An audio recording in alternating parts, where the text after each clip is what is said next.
if there was like a dartboard in my room, Pavlo's face was on it. Like, I was furious. Like, I had such a personal vendetta against this man. Like, I cannot even begin to explain how much I despise this guy. Standing against a dumbbell rack, getting ready to do some pause deadlifts, like, fuck Pavlo. I was literally saying that. I was literally stood there going like, fuck Pavlo, I'm going to be a world champion, fuck Pavlo.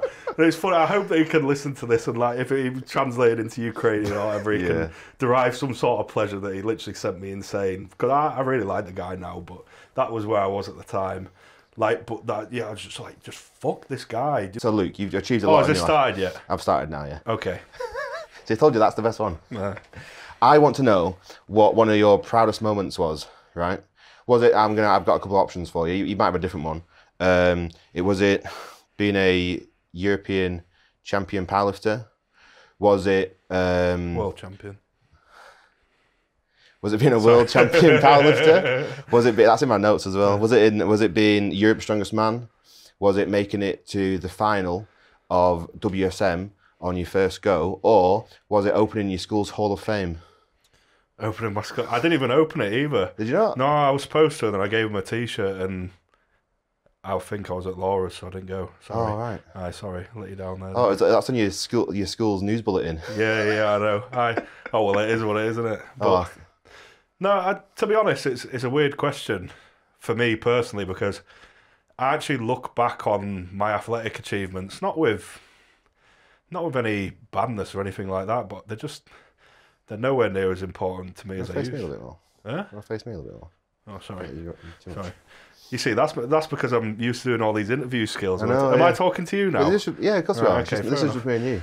Aye, so I can remember when I was going through, like, obviously the stage that I've been through this last, like, 18 months, like, with just unfortunate circumstances and bad luck, injuries, stuff like that. I'm sure you all know about that already. Like, I actually looked back on them times in my life where I'd obviously achieved these great accomplishments via titles or records and things like that. And I kind of felt a bit like, you know, I felt so good at the time and it meant so much to me at the time, like a bit where you are now. Maybe it was like that entitlement that was possibly still present in me at that time. Like, I felt like I could give away all my trophies now. Like, they mean nothing to me. What is your biggest accomplishment? I asked it kind of as a joke because I thought you opened your school's Hall of Fame because I did no research. But what is your biggest accomplishment? Sporting or otherwise? Coming back from this. Yeah? Probably, yeah. So does that mean coming back as in like to where you are now, or like once you get into in a sporting sense, I think it would be literally what's the hardest thing I've ever had to endure? What's the hardest thing I've ever done? It's returning from this series of injuries. Everything else for me was pretty easy. Not being big-headed, it was. Like, did I train hard for it? Yeah. Was it my life? Absolutely. But was it difficult for me? No, I loved it. And it was so easy. It was like every effort that I put in, or, you know, perceived effort, whatever, was completely repaid equally or more so. Whereas, like, this is the first time in my life that, like, effort and reward has been completely detached almost. Like, there's this enormous amount of effort for, like, just this absolutely... Because that's the thing as well, like, his reward is reward is also relative. Like, I've been up here, so me going back to doing things that I used to here is, like it even takes away from it more. When I was coming up, obviously, I could have derived some sort of, like, gratification from doing things on the way up because it made sense, whereas now it's like... Are you talking about like weights that you've lifted in the past, or just doing like rehab exercises? Yeah, I guess within the context of weights, it'd just be, you know, at one point pulling 300 kilos meant the world to me, and now I can do it now I do it coming back from the injuries, and it means nothing to me. So it's on a rainy Tuesday in Stoke. Exactly, but yeah, I don't know. Like, what is my proudest achievement would absolutely be returning from the absolute shit state that was. And I think I was in a lot more of a, like, shit place mentally as well 18 months, 2 years ago. And it was kind of counterproductive because I always strive to be someone who was logical and thought about things. I would say I'm a lot more of a thinker than people probably realise. Self-proclaimed, of course. But, like...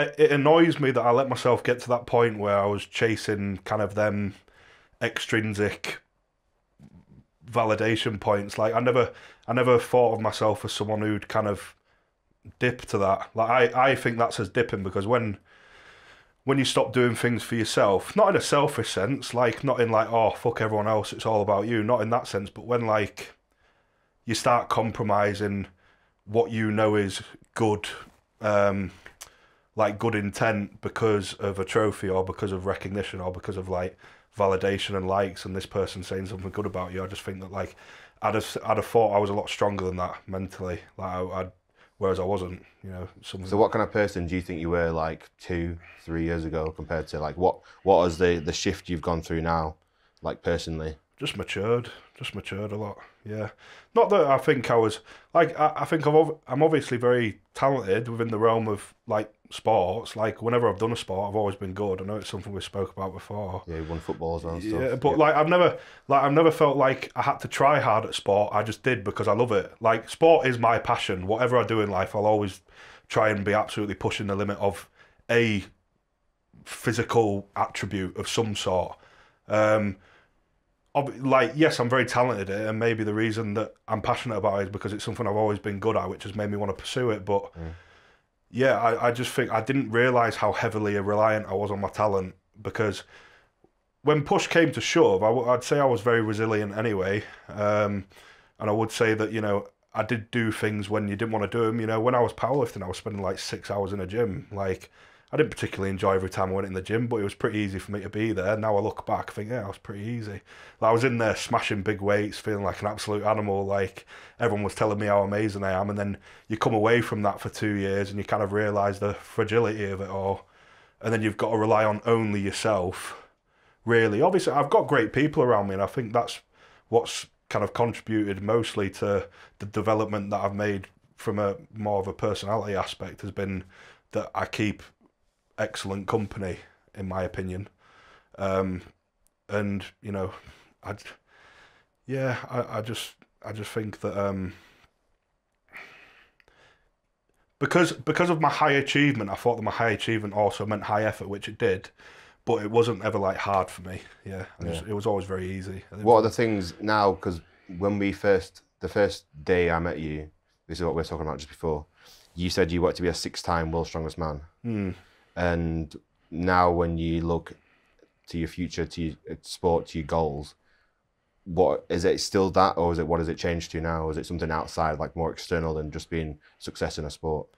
Yeah, definitely. I think that this time has given me the blueprint to be a strong man outside of just strongman the sport.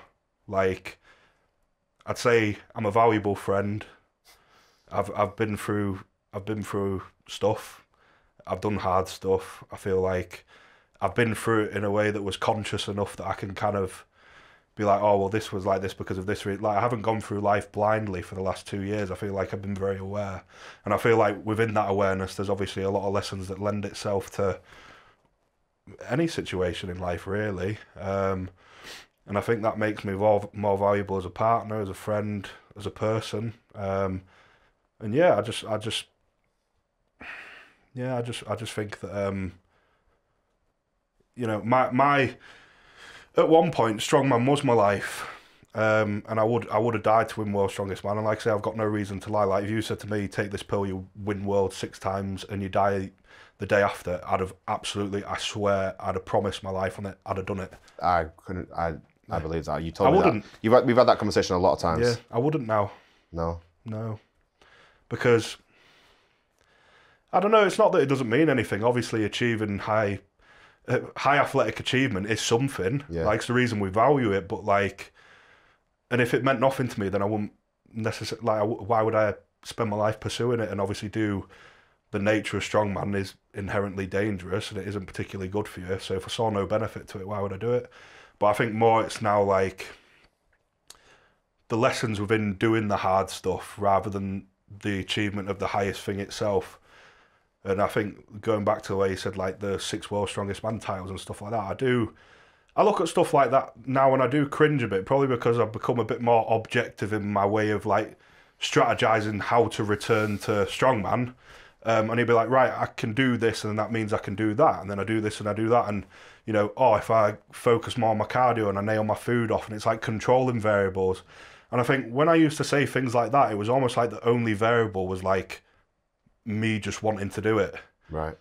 Whereas like, because that's the head I had on, because well, I've never set out to do anything before and failed, so like it's a pretty good statistic, like odd-wise. And then, so it was like I had no reason to believe that. Whereas I think this, like say, this last 2 years, if anything, has shown me that like even when you feel like you're doing stuff right, sometimes you're not, and just humble myself a bit. Like I feel very humbled now.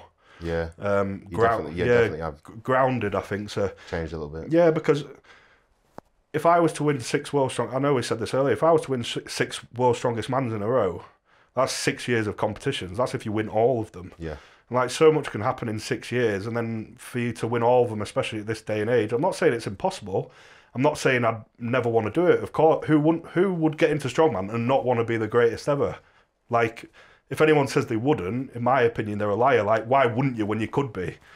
But I just think like there's just so much that can happen that can't be accounted for, and as someone who's become quite objective in the way they approach things now, like I'd rather focus on covering what I can short term, which is why I find it quite, when people bash on people saying I can lift this weight, well, if they're saying they can lift this weight, like Eddie when he was doing 500, I guess he did keep training somewhat under wraps. Like no one really knew what he was doing, and the way he was training was a bit more like Andy Bolton-esque, where it was really some maximal. I think the heaviest deadlift he did before 500 was 450, wasn't it? It was, that was only like a couple of weeks beforehand as well. Yeah, so there was this like element of like uncertainty about it, because we haven't, like, yeah, it was fast, but like how fast does a 450 need to be to pull 500? No one's ever done that before. You don't know, is it? Whereas like we were saying with Mitch Hooper, I'm going to do this on that and this on that and this on that. He's not saying I'm going to do this and that in 10 years' time. Yeah. It's very like, I've done this now and I'm doing this next week. Yeah. So the variables immediately becomes fewer. Whereas like me saying that I'm going to win 6 world strongest man titles is just so inundated with just like so uncontrollable variables. Far-fetched, I don't know, it seems a bit harsh. Like it was not like a far-fetched like aspiration, but like it's so far down the timeline that like a second Tom Stoltman could come out of the woodwork, or like Mitch Hooper's come out of nowhere, and then when he screwed, when he was like he was a reserve for the reserve. Like you don't know who's in the future 6 years down from where we are now, do you? Yeah. Well, that's the thing. There's people, there's circumstances, injuries, as I found out. Like, just there needs to be an element of like, don't get me wrong, I think that you attract good luck, but then there's even like just the fact that strongman has events, 6 events in a final, like. With how close it is now, there is an element of luck that just goes into, are these events better for me, or are they better for the guy who would have been favourite if they were 1 or 2 different? Like it's just so competitive. And like I say, I'm not to think I was stupid thinking that way. I think that it was appropriate for me to think that way at the time, given the kind of data that I'd collected doing sport for the period of my life. But I can see how it would have been disrespectful now. And when I hear myself speak with such certainty about things that just aren't certain, it kind of makes me cringe a bit. But there's an element of self-belief inside it though. Like if you're not being certain about it, like I know in like all the pre-show interviews you do with people, like okay, it's different to say, for you to say on your first week of Strongman, I'm going to win 6 World Strongest Man titles. But on the back of that, before Britain's Strongest Man, 2020 back in the day, which is 3 years to the Britain's Strongest Man we have coming up in 2 weeks.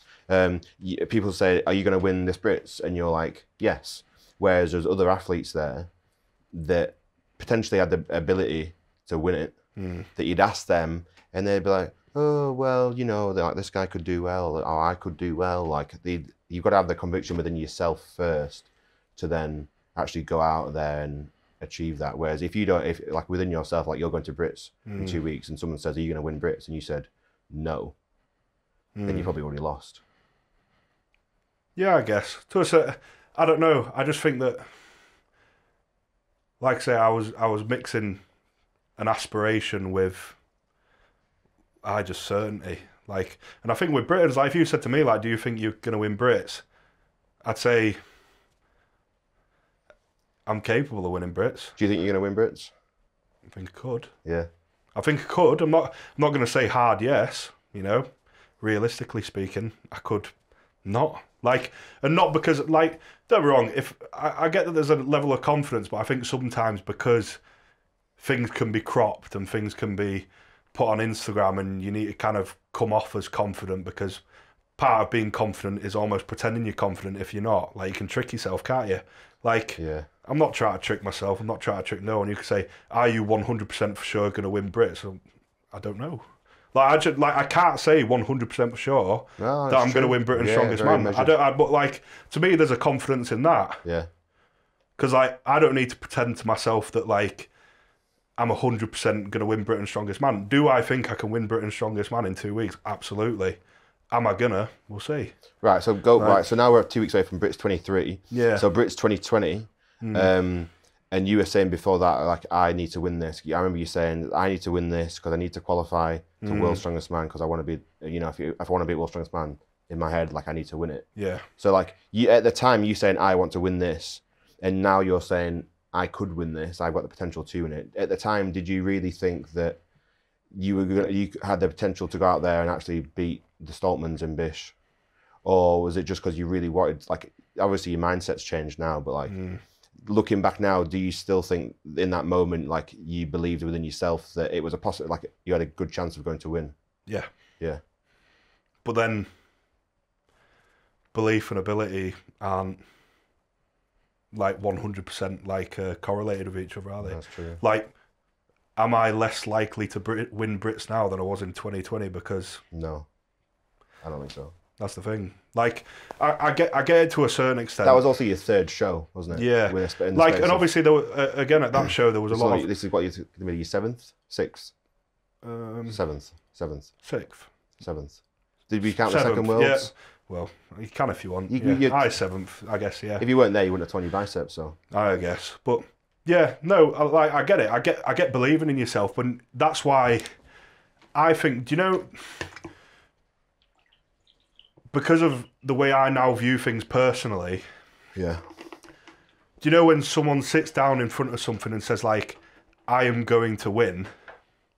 Like, it depends on what type of person they are. How many people do you hear saying, I'm going to do this, I'm going to do that, I'm going to do that? Too many, to be honest. And, well, exactly, because it's rife, because it sounds cool and it gets you Instagram likes. Someone says, oh, fuck it. Like, part of it is just, like, putting it out there. I thought you were saying par then. No, I said part of it is just putting it out there. But, like, how many people do you know do that? And then every time you listen to them speak now, I just think, oh, here we go again. Fucking just tune out a bit, really. Yeah, it means nothing. Because when they do it, it never follows through. I have this example quite a lot, which is, I like it as an example because it's not just one person I'm talking about, it's 7.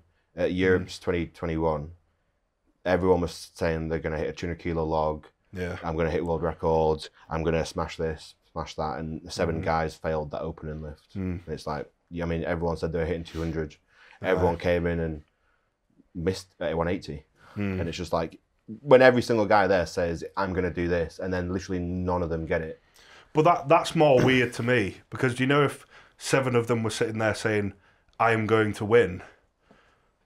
Well, you know, saying that you're going to do a 200 kilo log should be easier than saying, are you going to win the show? Because other people can impact points and performances given during the show. Whereas, like, if you know you can do a 200 kilo log and then you don't do a 180 kilo log, I know it was like, there was like saying that it was slippy and stuff. Like, I don't know, I didn't do it. Like, everyone was saying something went wrong. Fair enough. I don't know, I'm not going to comment.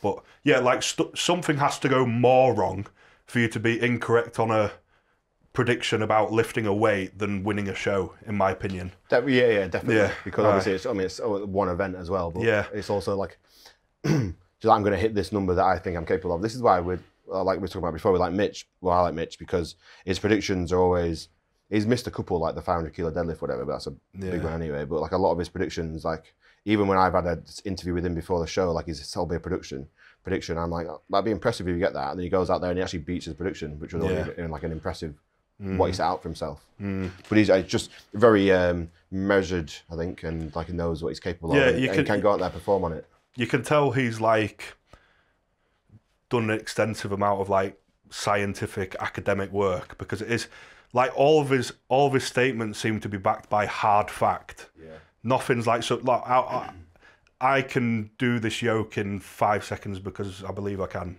It's like, well, no, I did it for fucking 5 seconds in training. You know what I mean? It's not like very far fetched. Like, and I feel like the closer you are to obviously what you believe you can do in terms of like just actually doing it, like the more certain you can be. But yeah, I mean, go back to this. Like, I believed at 2020 Brits that I could win, and when I said, "Are you going to win Britain's Strongest Man?" I went, "Yes."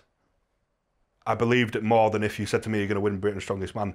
But like, again, my belief in me winning the show 100% isn't completely correlated to my performance. I'm more capable of winning Britain's Strongest Man now, absolutely, than I was in 2020. But I just didn't know any better. And I was also just, I think this is the thing as well, and I think it's a lot, because people see other people get success from acting a certain way, they almost manifest that into their own behaviour without actually backing it up with any hard, like say hard. If you look at Strongman, like UFC had Conor McGregor, yeah, like Mystic Mac, he predicts these things. You know what I mean? And then Strongman had like Eddie, yeah, who was very like outspoken about what he was going to do, but then did it. And this is the thing.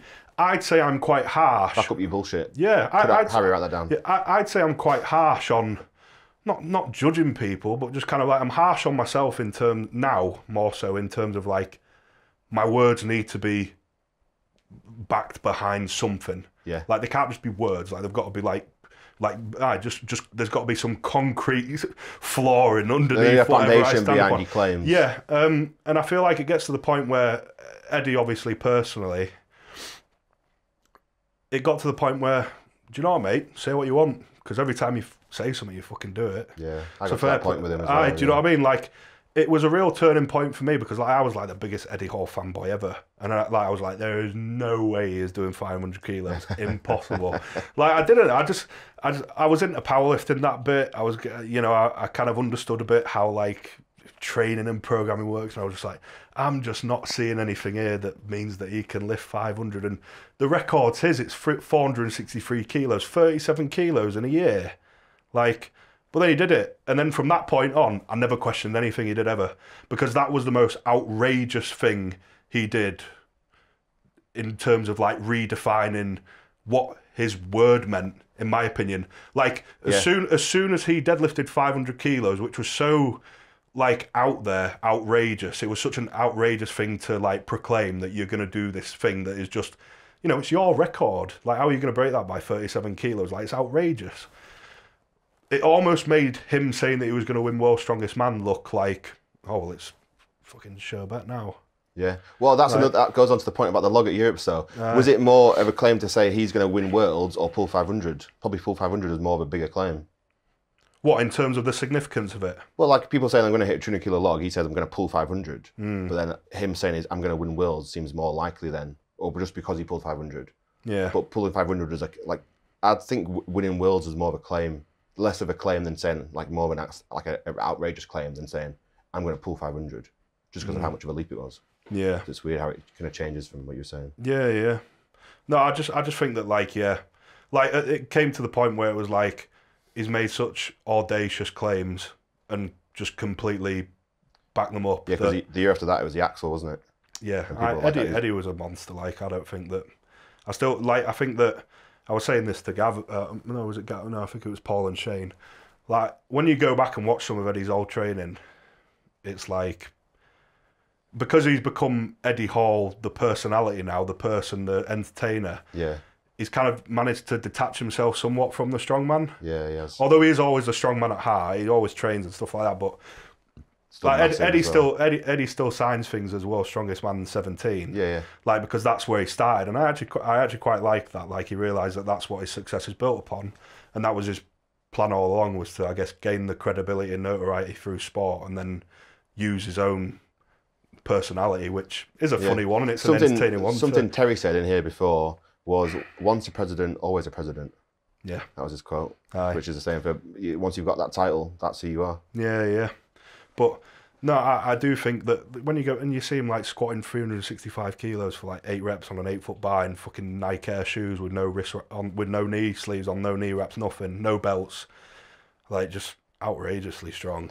I was watching the video back. Do you remember when you were training Axel at his before you went out to OSG? I was so shit then, fucking hell. Yeah, but it's funny watching that video back, and he's teaching you how to do the fixed axle clean and the press, and you're trying to press it and you're struggling, and then Eddie just picks it up to his chest and he like presses it over his head and he's talking to you and he's like lowering it down in like a mid conversation with you. And he wasn't even doing strongman at that point. No, yeah, he'd already like retired by stopped, didn't he? Like by a year or so. I know. It was like 2019, wasn't it? Eddie was a fucking specimen, like. Yeah. But yeah, I really the strongest man I've ever seen with my own eyes, I think. Yes. Because obviously I've met Thor and I've seen him do outrageous things, but I've not been in with him like I've not spent time with him like I spent with time with Eddie in the gym. Aye. But he was just like Eddie was just such a monster. That's the thing I said to you. Obviously, every single movement, machine, full stack. I said that to you. Like I said, obviously I've had the privilege of training with Eddie a few times, which is cool. I don't view Eddie through the same lens that I viewed him through like 5 years ago. Probably because I'm matured and because I've come to know him personally. Yeah. I think I'll always somewhat pedestal him for his athletic achievement because it's just so out there. You know what I mean?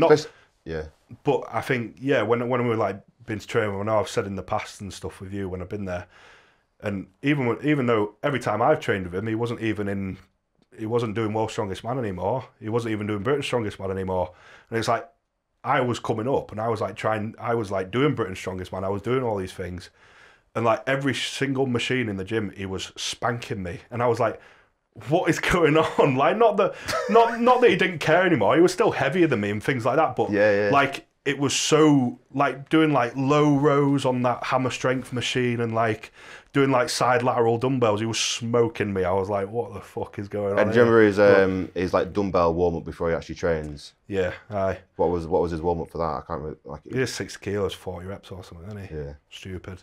Aye. But yeah, I think any range of motion, any movement, if you took all the strongmen and put them on like the most weird setup ever that tested like strength in a range that no one ever goes to, Eddie'd smoke everyone. He made it to World's Strongest Man without training strongman in like the movements and just on like pure brute strength. But I actually think that lends itself quite well to Eddie. And it was kind of like me with powerlifting. Like I achieved like mid 800 totals without actually refining myself to powerlifting too much. Right. Do you know what I mean? Because do you know if you cash in all your chips training wise on something, I feel like obviously you can revert back between training modalities, I guess. You could always be less specific for a bit. Like that's what we all do anyway, innit? You're less specific and then you refine it in your competition events. Like, but almost like Eddie doing such like a foundation of just not strongman stuff and then getting good at the strongman stuff, I sometimes feel like, obviously it's an incredible achievement that he managed to do what he did without the strongman training. But then it's also, I believe, the platform that gave him the ability to get to as good as he was at strongman was just that he'd spent so long just getting absolutely outrageously strong that he could just lend himself to anything. Like I would have liked to have seen him do more events. More like specific like strongman work. I think then you get people like Novikov that like he's done hundreds of competitions and he's just meticulous in every single event. But then I think it was different in that era as well. Yeah. Because that era was like pure strength, 200, 210 monsters, like doing all that stuff. And it's like if you put, I don't know if you did put someone who was like super athlete, Mitch Hooper, Novi, like in that 2017 World's Strongest Man final. Like, don't get me wrong, I'm not saying they wouldn't do well. Of course they would. They're absolutely amazing athletes. Kilikowski came 6th that year, I think. And obviously, Kilikowski at that time coming up, he was a super athlete, but just like, no one's beating Eddie on a Viking press, on a squat, or on a deadlift. No. Like, no one. No, not at all. Like, so it's just like, I think the sport has transitioned more to a model that is more sustainable for athletes to be healthier and compete for longer because it's testing things a bit more like balanced, I guess. Not that I'm saying that it was a real, like not saying that it was skewed that year, but I do think that's just a natural progression of things is that maybe like they went through the Z era quite static, like Z smoking big logs and max deadlifts in finals and stuff like that, which we still do now. Like they still do max deadlifts in finals and things like that. And ultimately on the static lifts, the people who are the strongest are going to win, obviously. But like I do feel like that dynamic, more athletic element of strongman is tested more thoroughly now. Yeah. So you can't just cash in on like all the static stuff because you will probably be caught out for it in some way. It was at the Rogue Invitational, I think, last year. Did you watch it? Yeah, yeah. Was it JF won the deadlift, didn't he, by like absolute margin? Well, he only pulled one lift. He pulled like 900 pounds or something. And he said, I remember him saying in that, I can't remember exactly the exact weights, but I remember him saying that he had to pull 100 pounds more that Worlds just to get third place. And at the Invitational, he pulled 900. He smoked a 900 pound, blew everyone else out the water, and it was still easy for him. But it was like the comparison between being so high at that Rogue show and like really easily winning to being at the 217 Worlds and coming third with like 100 pounds more. And that's not to discredit the athletic era or the static era per se, because if you put Mitch, Novi, Tom, and all that in a loading race in that era, they'd have smoked all of them anyway. Do you know what I mean? It's just like you lend yourself to the requirements of the sport at the time, and I just feel like now it's probably a better balance for just high longevity and things like that. It's just not as I think so, yeah, more oriented. Because what comes with lifting weights like that obviously is pushing body weight, obviously not. I don't think conditioning is ever going to affect someone in a way that's negative, like in sense of like if you do. But my point is that I think that you need to be a lot more aggressive with the cardio and conditioning stuff nowadays than you would have had to have been back then, because you'd been more concerned with keeping body weight on, and the demand for the conditioning just wouldn't have been there because I'm doing a squat and a deadlift and the Viking press and tire flips and truck pulls and Atlas stones. It wasn't like loading straight into or like anvil into yoke instead of it just being like a 500 kilo yoke. It's like two of them big barrels into a yoke and things like that. It's just a bit more dynamic, I think. So there was only like 2, maybe 3 Giants live shows a year at that point as well, wasn't there? Yeah. Whereas now there's 6. Aye. So now there's more of a season of strongman where it's not just, all right, I've got Britain's strongest man and Europe's strongest man I need to be fit for like 3 hours for. There's like, obviously not everyone does every single show, but there's a lot more opportunities now to be like, right, I've actually got to be fit for like, in general, to be able to go through this comp and then have it not ruin the rest of my life for a week or so. Exactly. On to conditioning though, I want to talk about that. So tell me more just about like the conditioning work you've put in now on this, I don't want to call it an off season, but like on the comeback, you've the fittest man in strongman is a title that I've heard people give it to you. Chris from Blood Lab, he said that. Fittest strongman he's ever seen. Fittest strongman. I've seen your HRV. Just not very strong. If you've got a whoop, if you want a whoop, join our official strongman chat. I'll use my discount code. I get a month, you get a month. But if you want to see Luke's crazy fitness stats, get in our official strongman whoop gang. Not so much now, 2 weeks out from Brits. But well, maybe not. But are you still triple digit HRV? Yeah. Yeah, there you go. I mean, that's still an achievement in itself. Tell me more about your cardio work though. Like why and when and how. Yeah, to me, obviously there's an enormous element of like doing cardio and conditioning that's going to lend itself to just more life quality, mortality, and obviously recovery and performance and things like that. But it's a way for me to be in the gym because I love being in the gym. The gym's my passion. Yeah. It's a way for me to be in the gym without it being bad for me to be in the gym, if that makes sense. So like, yeah, I do. So like on my training days, I do 30 minutes of like zone 2 heart work stuff just on a stationary bike, which is very easy. Like you literally just like zone 2, you could like sustain for as long as you like. What does zone 2 cap out at? About 130. Right, so it's easy. Like I usually average about 120 to 125. I just watch the little finger up and down. Yeah, that's it. Aye, so I'll just sit there and I listen to music or listen to a podcast or something doing that.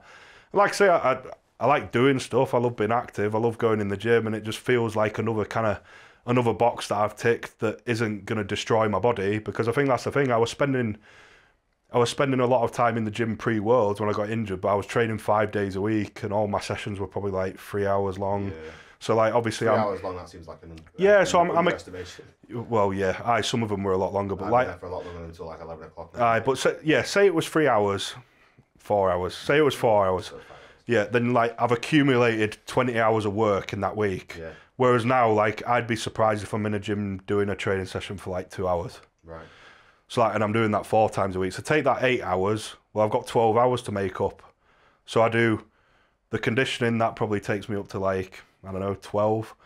and then I do the same half an hour of conditioning, just different. So on rest days, what I've been doing now, I do like a bit of a sandwich. So I do 10 minutes warming up, like brisk walk on a treadmill, and then I'll do something that's a bit harder, like conditioning wise. So it'll be like a 2K ski or like 10-minute maximum heart rate assault bike. So like I'm levering it for 10 minutes. And I do 10 minutes of like a slower walk to just like bring my heart rate back down. So I've still done half an hour, so that'd be 3.5 hours. And then I do the saunas every single day religiously. You know, I try and just look after myself a bit better. I think ultimately the reason that I ended up really fucked up is because I was doing too much, but it wasn't productive. Yeah. And I feel like I was just trying to reinforce that I'm a complete genetic outlier in every measurable metric of it. Like I can do more than everyone else, and I can get away with it, and I can, just basically I can do whatever the fuck I want. And the reason I can do whatever the fuck I want is because it's never gone wrong for me, and so no one can tell me otherwise. I wouldn't hear out people telling me you're doing too much. I'd say, nah, you're not me. You know what I mean? But I think there's I remember thinking it and not saying it to you back in the day. I remember Shane telling me that you did more than any of his other clients. Yeah. And I remember back in the era when you were training 5 days a week. I remember like when I first started, Shane was telling me like if you're like super strong in advance, you can get away with training 3 days a week because like you take on such a stimulus through the heavy loads. But obviously at that period, that was your first Worlds. It was your 5th contest inside like a year of the sport, was it? I don't know, I can't remember the exact time frame. Inside like 12 months. So like, because strongman, it's not powerlifting with 3 lifts. Strongman is so multifaceted. You've got a skill acquisition, so you just got to put a lot of work in on different movements and like proprioception and stuff like that to learn it.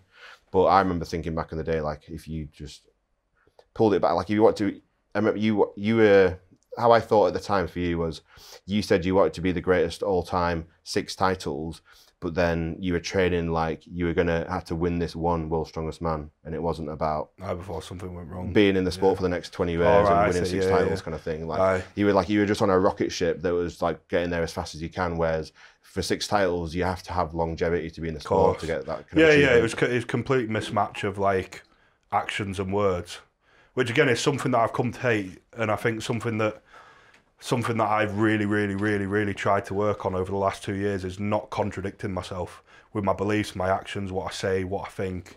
Like, there's no excuse to be a hypocrite. Like, sort your shit out. Like, I get that you can be deluded. I understand I was once deluded as well. But like, the only person you're doing a disservice to is yourself. Yeah. Because, you know, if you can't confide and find some sort of like reasoning in your own mind, then how are you going to find it in the great and confusing world? Do you know what I mean? So I think that's the thing. Ultimately, if you sort your own shit out, at least you always have yourself then. But yeah, I'd agree. Like, it didn't match up. It was complete nonsense. Like, why am I training this way when my long-term plan is to, like I say, best case scenario, I've got to do this for 6 years. Could I have done that for 6 years? Absolutely not. I couldn't even do it for fucking 6 months. But I did it anyway because I'm a hard cunt and I can fucking do what I want and this, that and the other. And I think that's the thing. I think I'm too curious. So when I'm quite curious and I'm quite open. So like when people give me information and I think that, you know, and at least I deem it to be given from a place of credibility that makes it like something that I should consider, I absolutely do consider it. But when you're so heavily biased towards like attainment of a goal, it skews your perception of that like information. So it's not that I disregard it. I never disregard anything.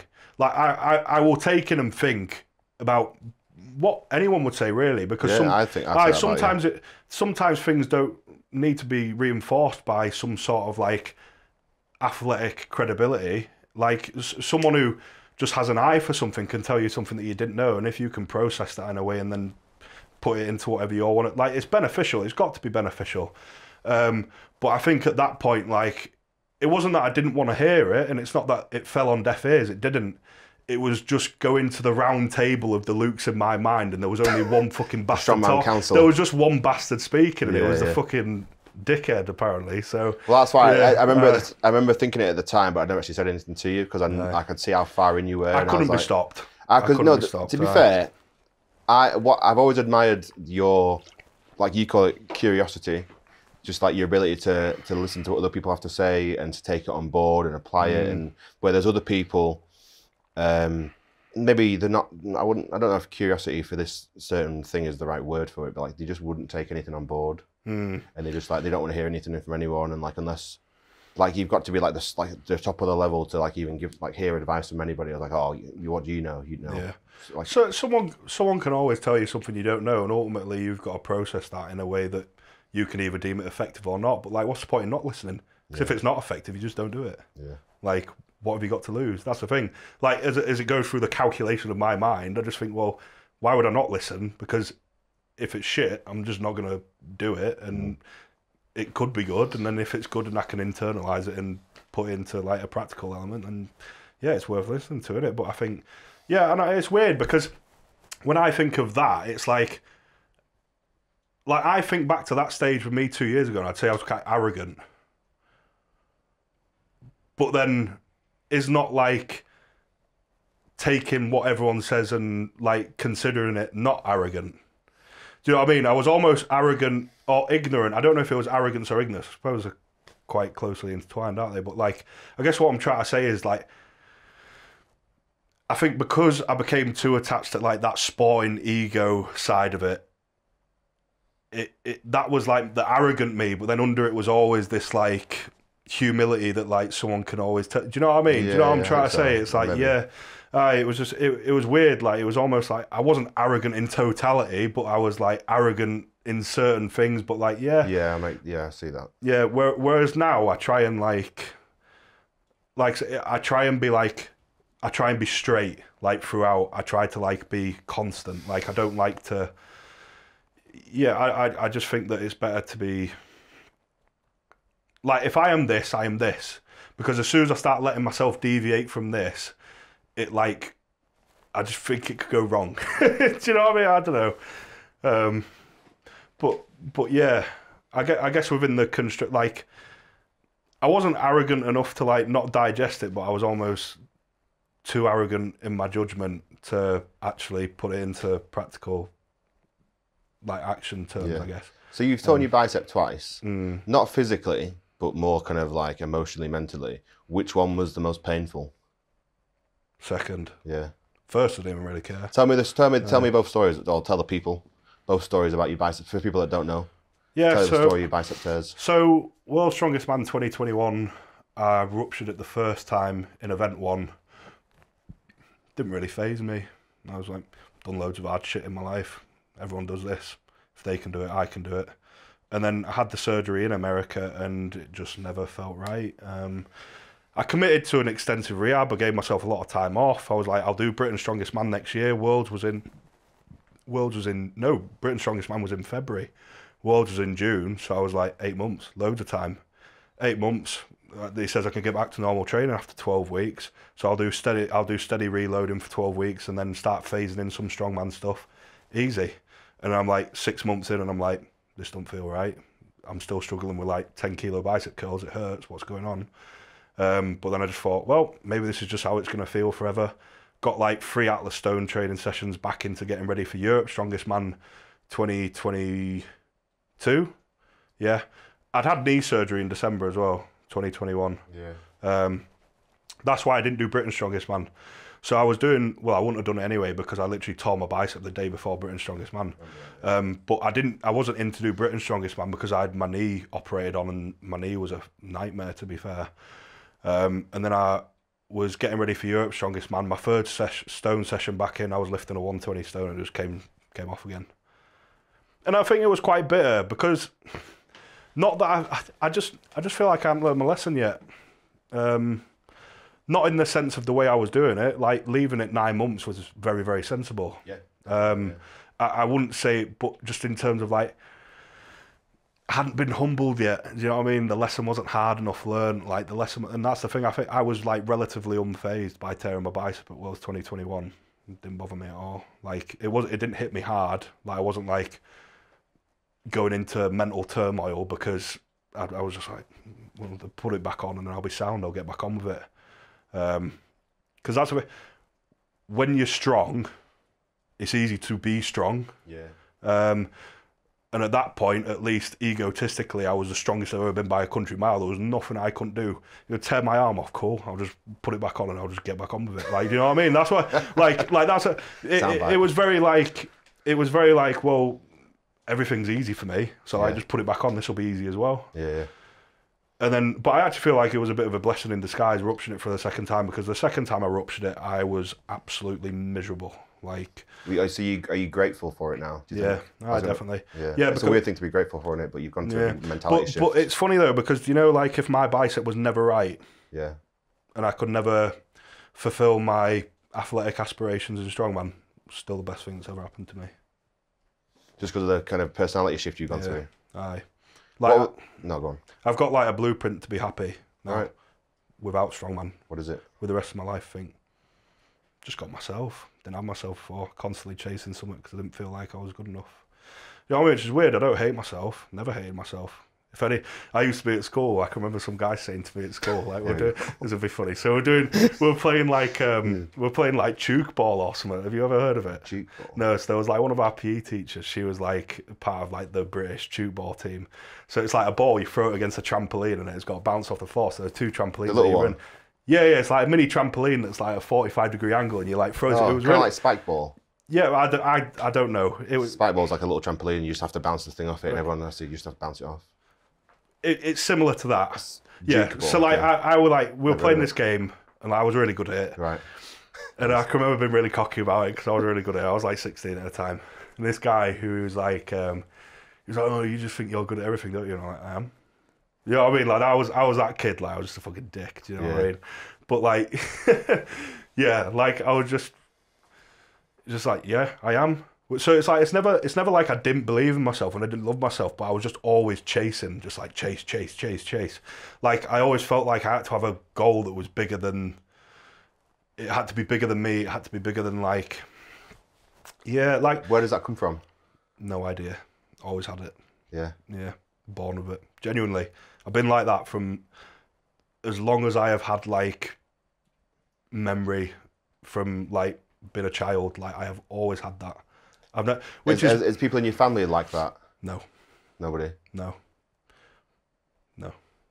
Not in that sense. Like my dad's a hard man. Not hard as in he can fight, but he's tough. my dad is. My dad's tough as fuck. He really is. Like not like because of sport or anything like that stuff, but you know, he's unfazed. Been through some shit. Yeah, but just unfazed by like everything. Just right, this has happened, do this. So emotionless. Like, and his mum and dad are like that. My mum and granddad, they're very like that. But then my mum's side's very emotional. Yeah. So I think I've inherited like the hardness of my dad, but also like the emotional instability of like my mum. But my mum's got a heart of gold. So it's like it's not a bad place. It's not like she's emotionally unstable and she's like a cow. She's not. She's a great mum. But like, yeah. But like, what I guess what I'll try like, no, I've never. But. Yeah, literally just as long as I can remember. I put up a post last year, and it was probably as I was at like peak just mental term, just complete. I was like on the brink. Do you know what I mean? I was like, yeah, it wasn't good.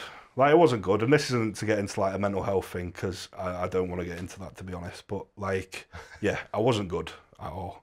And I put up like this post, and I wish I never put it up now because I just think like, it's tough because now I've come out and I'm speaking from my personal perspective. This isn't how I believe you should view yourself or view your situation if you're in that situation, because sometimes I appreciate you just need to go through it in the same way I did. But I like put up this long post that was basically like, it's been really hard. Me and Laura went hiking up a mountain in Northern Ireland, and we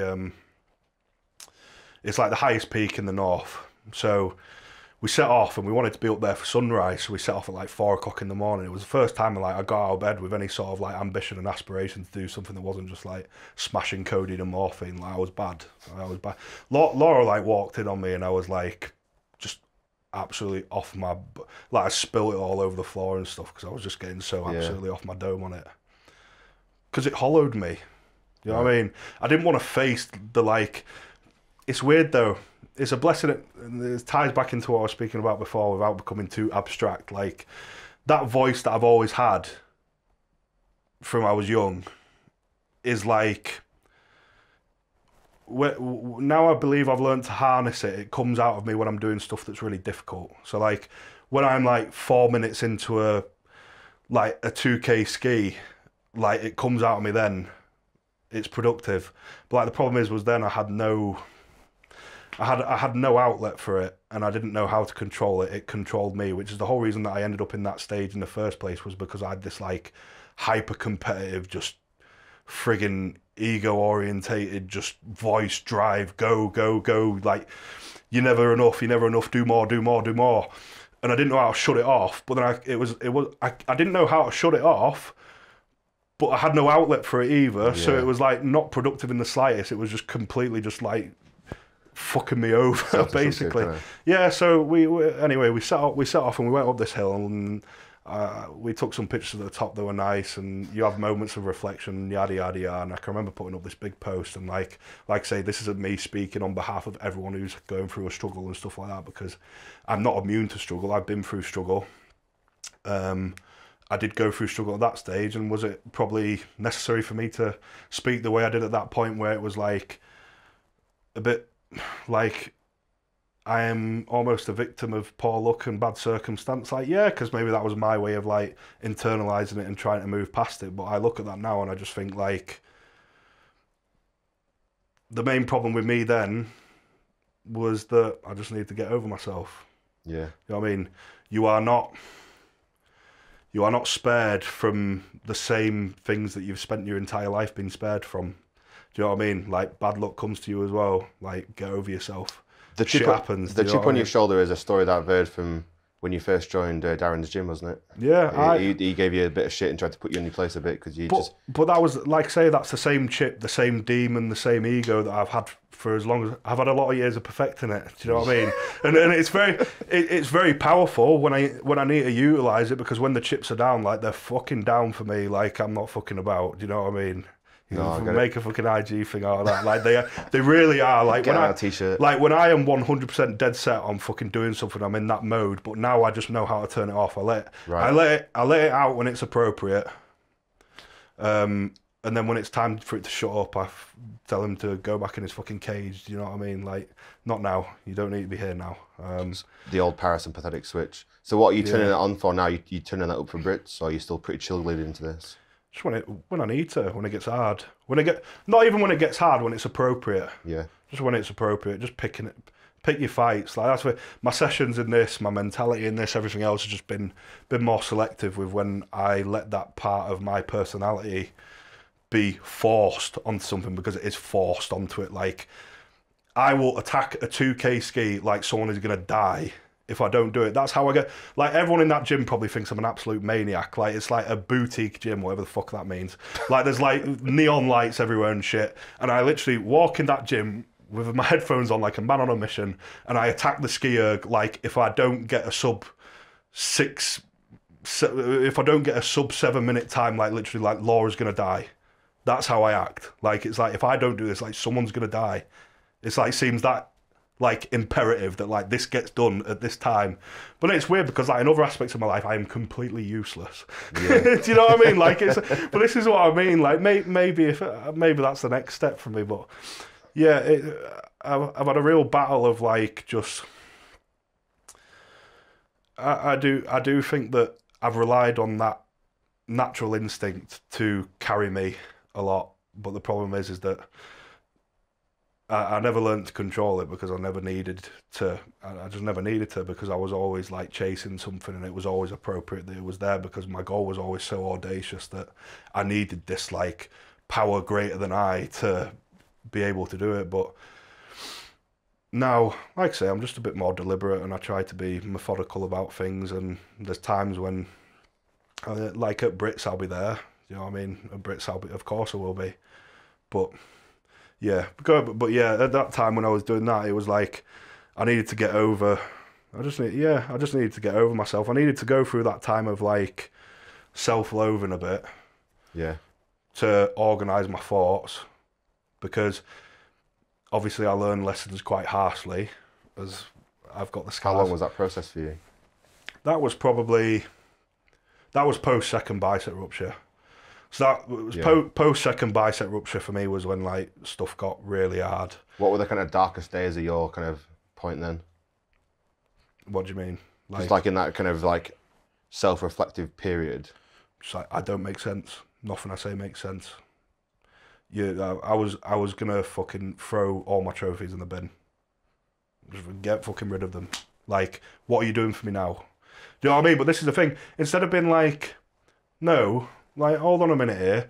Like, those things are great. You've done really well. Yeah. Like, don't disregard them just because.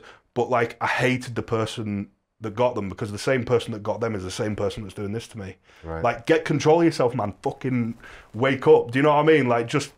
Yeah, and I know part of feeling out, like, part of getting to that place is being out of control, because if you were in control, you never get to that place. Mm-hmm. But, like, yeah, I feel like, say, I need to learn harsh lessons. So I need to reach the lowest low before it becomes significant enough that I think, oh, I should probably do something about this now. Right, okay. In the same way that I need to chase the highest high, I also need the opposing end, which is like, whereas now I'd say my life is like, before my life was like this, and now it's like, if this was like a good life, and this was like, I'm God, and this was like, I'm a piece of shit, I fluctuate between the two. Yeah. And now it's like, this is a good life, this is a great life, I am God, I just go here now. Okay. So I'm just great. Yeah. So I'm great all the time. Instead of like, God, just a little bit below. Aye, yeah, pretty much. What do you have any advice for anyone that would be going through something similar to that, without saying tear your bicep off twice? How could someone get through that? Or what are the lessons you've kind of learned to like be self-reflective and like come out of that being a better person? It sounds cliche, doesn't it? But like, it was difficult for me at the time because the only thing that I associated with going to the gym was lifting weights, obviously. Like, I pursued powerlifting, world's strongest man, things like that.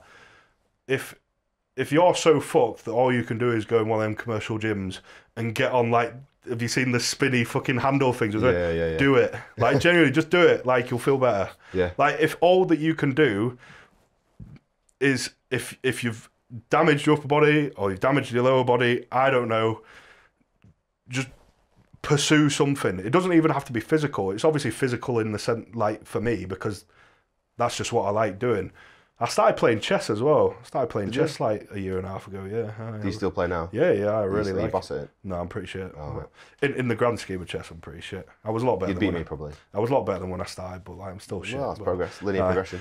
But yeah, it's like, just put in some sort of like stepping stones to be in the pursuit of like just doing something positive, because the reality is that I regret how long. I don't know. I was going to say I regret how long I like loathed for. Do you know what I mean? Like, hated myself.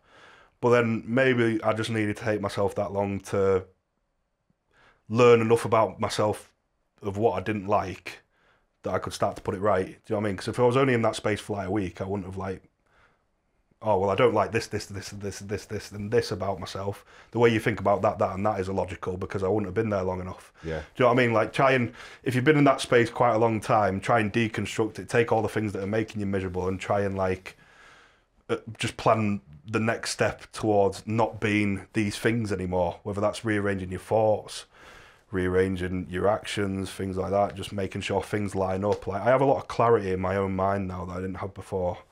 Like, I find it very easy to make sense of things now.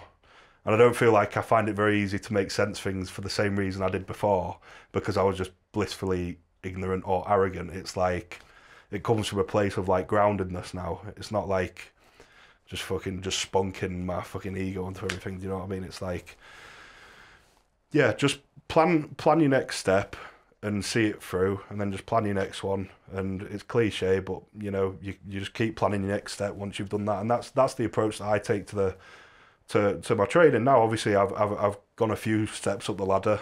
I focus more on the positive habits that I can create than I do the success of a singular training session. because I'd have taken the success of singular training sessions as a big thing before, because I'd have that one session in a week that was going to be absolutely so massive that it took over my whole week, and then everyone was going to tell me how great I am for the next 4 weeks because I'm such a fucking don. Well, You know I what like mean? those sessions because I still post those now. Yeah. Like that 425 double. Yeah. Still got loads of It's weird though. clicks out of that. I watch that video now and I don't recognise. I said this to Laura the other day. Like I was like, I don't recognise that guy anymore. Wow, really? Yeah. That's crazy. But not because I don't believe I can do what he did. Yeah, just different. Don't recognise him. Yeah. Just You, mad. you've definitely changed. Yeah, I remember you've definitely Just a madman. You've grown a lot since a couple of years ago. Just a madman, mate. Absolute fucking madman. Which is weird because, you know, when Then you were, you mean? Yeah. Yeah. Aye, just crazy.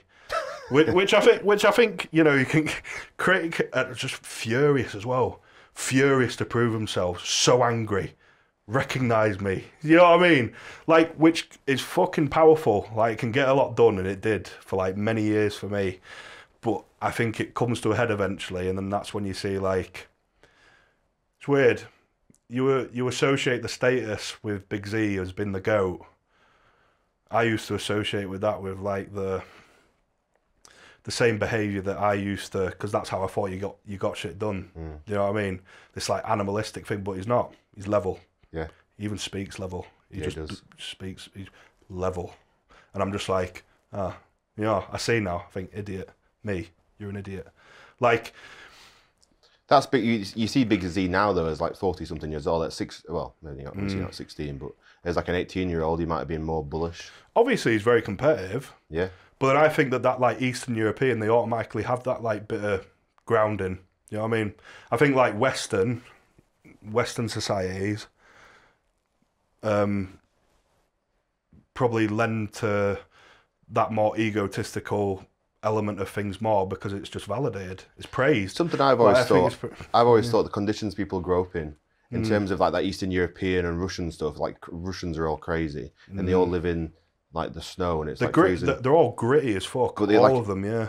Like that's why people like say like California, I think can be a bit soft because obviously it's sunshine all year round. They don't have to go through much adversity, like in like just even through like a weather sense. But like when you live in fucking horrible conditions all day every day, like you're a different person to where you don't have to deal with that. I think this is the thing though, and it's something that I've thought about a lot. Would be like the start line isn't the same for everyone. Do you know what I mean? It's not. No, sorry. The start line is the same for everyone. Getting to the start line is not. Okay. But someone who's had to work harder and work through more to get to the same start line that I got to will have better character traits to carry them to the finish line. Right. Yeah. So like, take a Big Z, take a Novi, take these like savage Eastern Europeans. Like, I don't know much about Alexi's personal life, but he's a fucking hard bastard. Yeah. Yeah, he is. Like, what I imagine he's had to endure. I grew up like middle class, 2 parents, both lovely, never did out wrong to me. Mum and dad are great. Like, grandparents, both in my life. Do you know what I mean? Yeah. Never struggled throughout. Went on holiday twice a year. My mum and dad were very good at teaching us that, like, you don't get stuff without earning it. But can I ever deny that it was easier for me to get stuff than it would have been for someone like that? Yeah, yeah. No, it'd be ignorant. Do you know what I mean? Yeah. But he's learnt that 10 years ago and has had 10 years of getting to the same start line that I've now just appeared at. Who's going to be more equipped to deal with the harsh realities of a sport that's really tough? You can put that in the sense of like when you started Strongman, like you got to that start line. Like if say in this context, say the start line is a debut giant slide performance, right? And people can get there after having 10 years of experience with Inside Strongman. Some people can get there like after like Andy Black had lifted weights for 2 years and was absolutely massive and got really strong and ended up at a giant slide, but he didn't have like the powerlifting pedigree that you came to a giant slide with. Yeah, but I guess it depends, doesn't it? Because you can't, you theoretically speaking, you could have someone so outrageously talented that it doesn't matter what kind of personal attributes someone else has had to develop through testing times, they can just be so outrageously talented that it completely nullifies that. But I just don't think that person comes around very often. So I think that's the beauty of Strongman is so many different events. Like you can have so many people that come from different backgrounds with some people that are so supremely talented. Like your 403 raw squat with is just insane. And like even watching it back, it's just like the speed is frightening. And there's probably not another Strongman in the circuit. I don't know if you probably can't do that now either. Could you? I don't know. Probably. Well, I don't know. When was last time you squatted 400? Then. Yeah, well, you came into the strongman in that condition, right? But I don't think there's any strongman now that would be popping out 400 kilo raw squats, or very few. No. But like that's one strength that you had. Obviously, you had the deadlift and the strong press and the athletic. But like you can come to strongman with so many different raw talent abilities, because strongman is so many different things going on at once, and each show can be different from the last. You can have all these people that come in with incredible talents, but then you can also be humbled by an event you've never seen before. Yeah, that's why one of the reasons I like strongman. Yeah.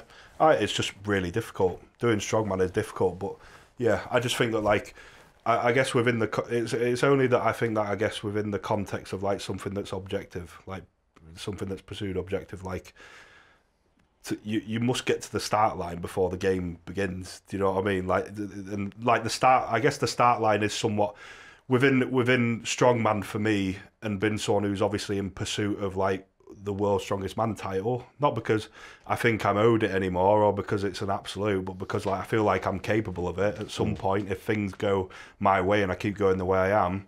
But like if your goal is ultimately to be world's strongest man and the start line is like getting to world's strongest man, like I think that someone who's just endured the tough, harsh realities of life is going to be more equipped to the tough, harsh realities of a sport, especially when it comes to making choices that are like. So, if you asked me 2 years ago, are you making good choices? I'd be like, I'm making the best choices. I'm trying so hard, but I wasn't.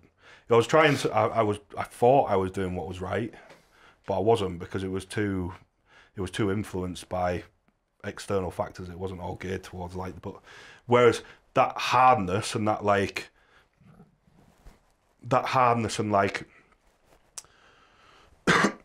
need that was there to be validated and justified is no longer, because I am more, I guess, more just like I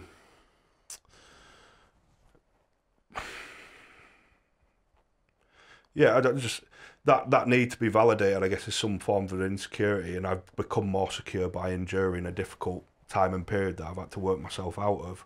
Interesting. Has made me better equipped. Yeah. Do you wish now that you'd kind of risen through strongman a little bit slower, or are you happy with, like, when I say that I mean like people like you did OSG Europes, came 7th-ish, went to Worlds a couple of months later and won, and then you were straight into a Giants Live when you had all the you wanted to be world's strongest man, and you were at the level to be at a Giants Live show. But a lot of people kind of, I don't know if there's plenty of people out there that have the level to be at a Giants Live show that are out there doing other comps and getting experience, but you came into the highest level of the sport with so little experience. You sometimes wish that you'd had maybe a year or so to had a bit of a lower level to gain experience within the sport. Get you up to there, or are you happy with the kind of rocket ship trajectory you took up to World's Strongest Man? Yeah, I was happy with it. I feel like if I was a bit older, well, I don't know, age doesn't necessarily equal maturity or experience. You know what I mean? If I hadn't have gone through what I went through, then if it ain't broke, don't fix it. I'd have been, if anything, I'd have been more of that person because it had just worked for 2 years longer. Do I wish it was different?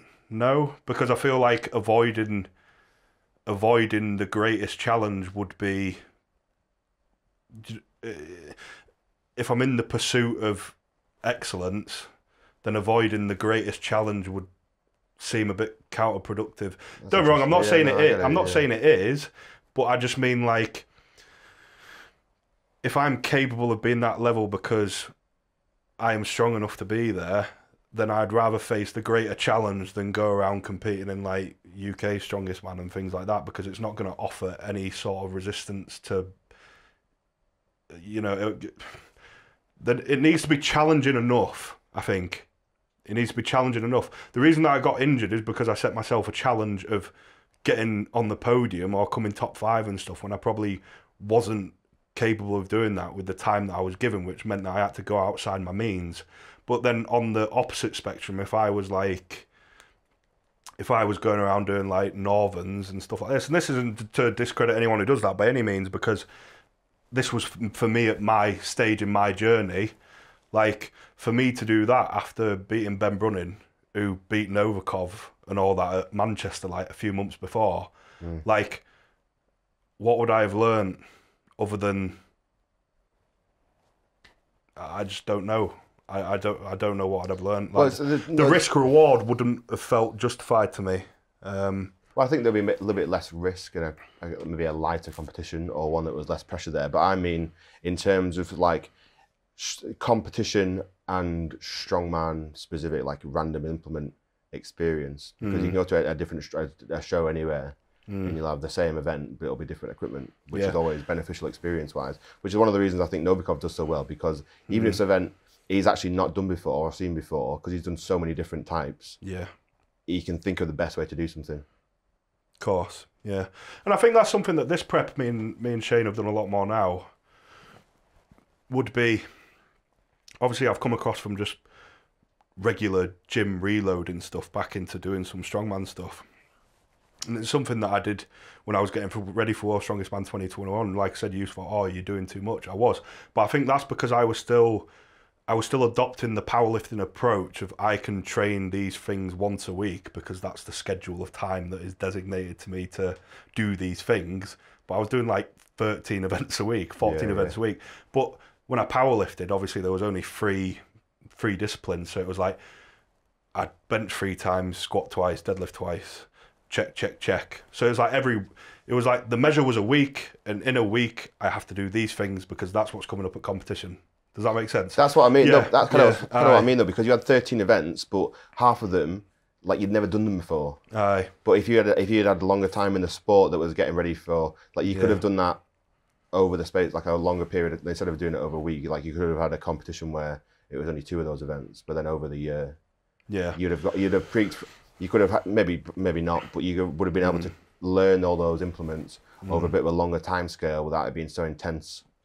Which is why I wonder if what it would have been like for you had you not been so propelled straight to the top of the sport. But you won OSG Worlds, and that's kind of, you deserve to be there then. Speaking of that, this is the official Strongman podcast. Oh dear. Yeah, it's all right. You can go for a pee if you want. Oh, hello. Feet, matching shoes. Oh, sorry.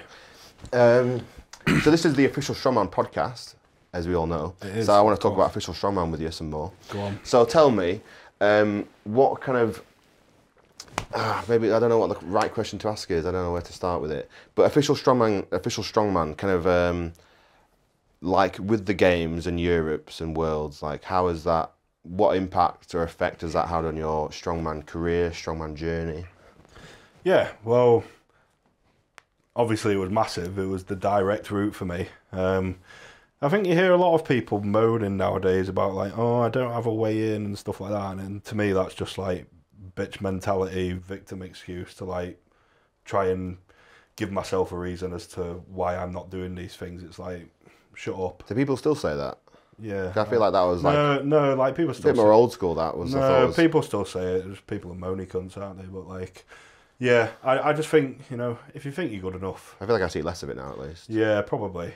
Probably because it keeps getting discussed like that. Yeah, well, this is why I wanted to talk about it. Yeah, but I just think. But for the open weights, this is like, official strongman games is the place to be. Yeah, like if you don't do it, like you can't claim like that you're hard done by. You're just a fucking idiot. Like shut up and do it. And I think one thing that I know this is going off your question, but one thing I really admired about Badger, was he still did OSG Worlds in 2019, even after a decent Brits performance and coming second at the World Tour final. Yeah. And by being humble enough that he went and did that to earn a Giants Live invite when he'd already been out and done that,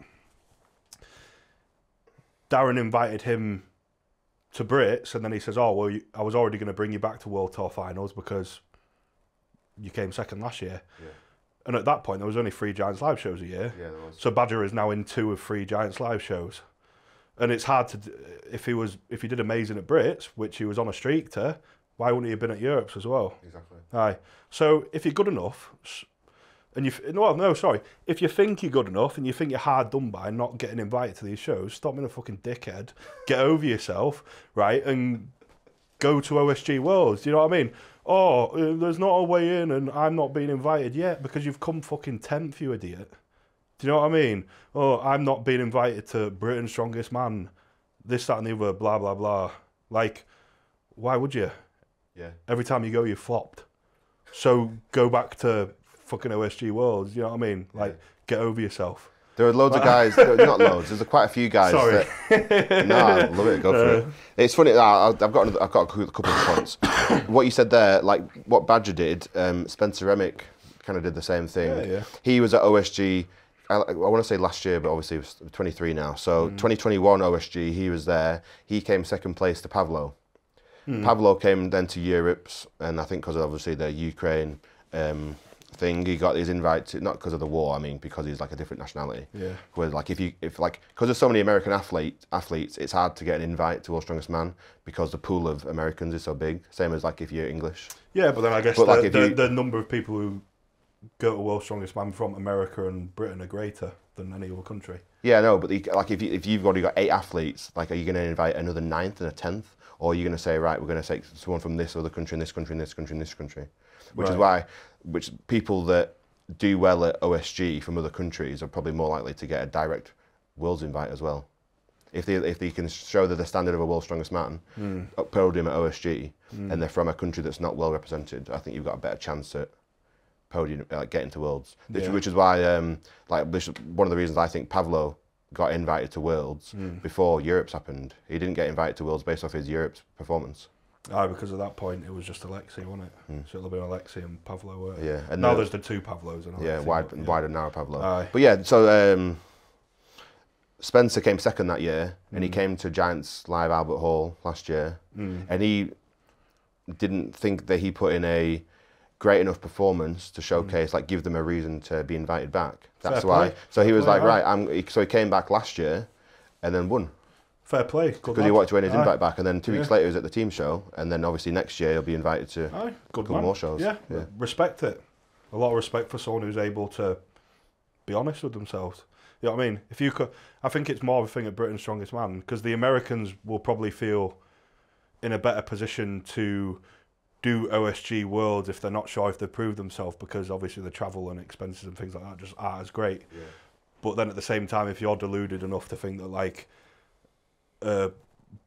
bottom half placing at Britain's Strongest Man secures your spot for next year, then you need to get over yourself. Do you know what I mean?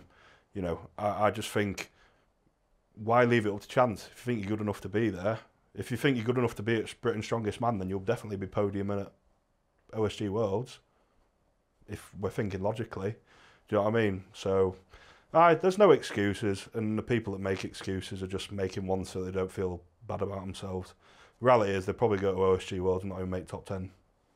It's difficult, honestly. This year there was supposed to be at one point like confirmed athletes or qualified athletes for open men's alone was like 60 men, which I think is a bit too many for a competition, to be honest. Yeah. I think it needs to be capped at maybe like top 30 for each class or something. But it ended up being like 40 to 50. Yeah. But just the quality and depth in that class is crazy, and there were guys there that had been to Giants and Worlds that didn't make top 10. That Nedzim was there. Yeah. He was nowhere near the final. Aye. But I'd say respect to Spencer for doing that, because, you know, I think this is the thing, and it's something that I've had to do as well. Once people feel like they've reached that next echelon, they believe that this next echelon now is below them. It doesn't exist. I have been at a Giants Live, therefore anything that isn't a Giants Live is now beneath me. Do you know what I mean? Which, perhaps that's true for some people. It makes sense for some people to not do OSG Worlds. I'm not saying, and never say never. If I had to prove myself, I'd go back there. Do I think I'd ever have to go back to OSG Worlds now? Probably not. I don't think that's an arrogant thing for me to say. But I think if, like, say, if you have consistently not proved yourself, or you had a chance to prove yourself and you didn't, then it is your duty to go back down one run to earn the spot at the next run, and then just do better next time, innit? Like, you're not hard done by anything. Like, if you're not performing in a sport that's completely based on performance, then you just need to do better, and you need to be humble enough to realise that. I think if those rules don't apply to you, then you won't be bothered by what I'm saying. But if they do, then just pull your head out your ass and get on with it. I am not one for excuses anymore.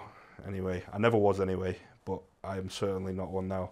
But yeah, I loved OSG Europes was good for me. Well, so that was your first ever competition. Yeah. That was. Did you film there? Yeah. I thought you did. I thought you did. Yeah. I still watch the video every now and then if you have that log on your head. Retail. I can't say that, can I? No. Oh man, you'll have to crop that out. Bleep.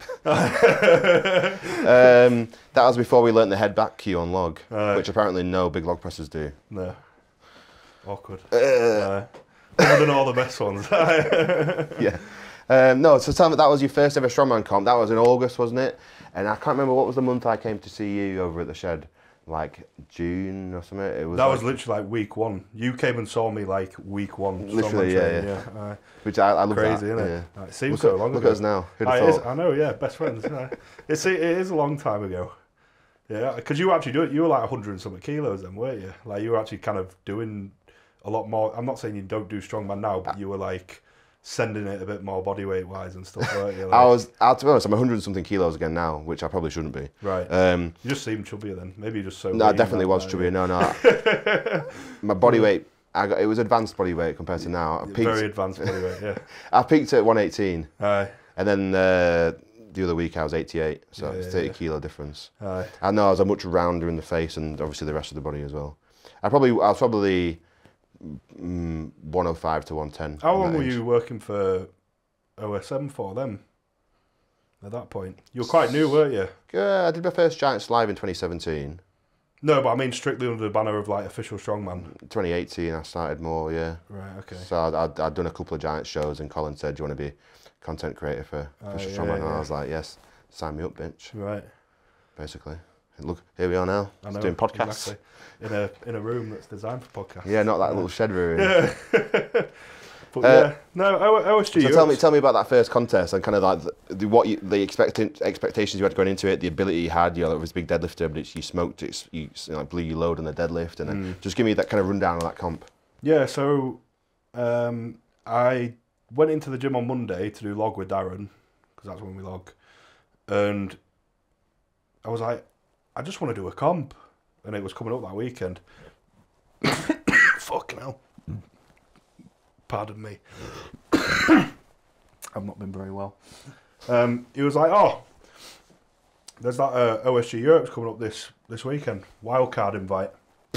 All right, sound. Because it wasn't like I was too weak to do it. Do you know what I mean? Like, we was like pulling 400 plus, and like I that day in the gym, I logged 144 reps, believe it or not, before I went there and gloriously zeroed it. But yeah, so he was like, wildcard invite. Still a novice though. Yeah, I definitely I wasn't very fat. When was that? I think that was like August, September. August, yeah. Yeah, so I started in June. Yeah. So I wasn't high for very long. But yeah, he was like, do that. So I did. I came 7th, which is what it is. Like I say, I'd done 4 reps on the 140 log in training, but then I just spunked my load on the deadlift. I went to like win the deadlift. It was 320 for reps. I like just missed the 10th to win it. Aaron Page did 9. Right. Yeah, so it was Aaron who did 9. So I was like, oh, I've got to beat Aaron because he's like doing Brits and like, I want to do Brits and that. So he did 9. I went to do the 10th and I like pulled it to lockout, but then I like fell backwards. It was Eddie reffing me. Yeah. He was like, no lift. It's like, cunt. He was right, to be fair. But yeah, and then I like died, went out to do the 140 log, and if I'd have done 1 rep on the 140 log, I'd have come 3rd. Right. But then obviously that's how close it was. Yeah, but then obviously I'm a shit out. Get a 0, and I zeroed it. Yeah. So. Outdoor logs, different event, really, isn't it? Yeah, it was really. Especially when you never trained log outside. Yeah, it was so weird for me. I barely even trained log. Never mind that. And then I just remember looking up like in the sky, and I was like you blinded, no reference what points. What the hell is going on? And it was Felix reffing me, and like it was just, it was just a, I just fucked it. Aye, and then I did a 400 kilo yoke. I'd never done yoke before really. It was 20 meters, 400 kilo yoke. Do you drop it? Yeah, loads. I think 3 times maybe. Right. And then it was forward. It was a sack over yoke as well, forward wasn't hold. it? It was forward hold as well. Yeah, forward hold. And then it was literally like the easiest loading ever. Like I actually think back now and just think like if you got me to do that loading now, I'd literally do it in like 10 seconds.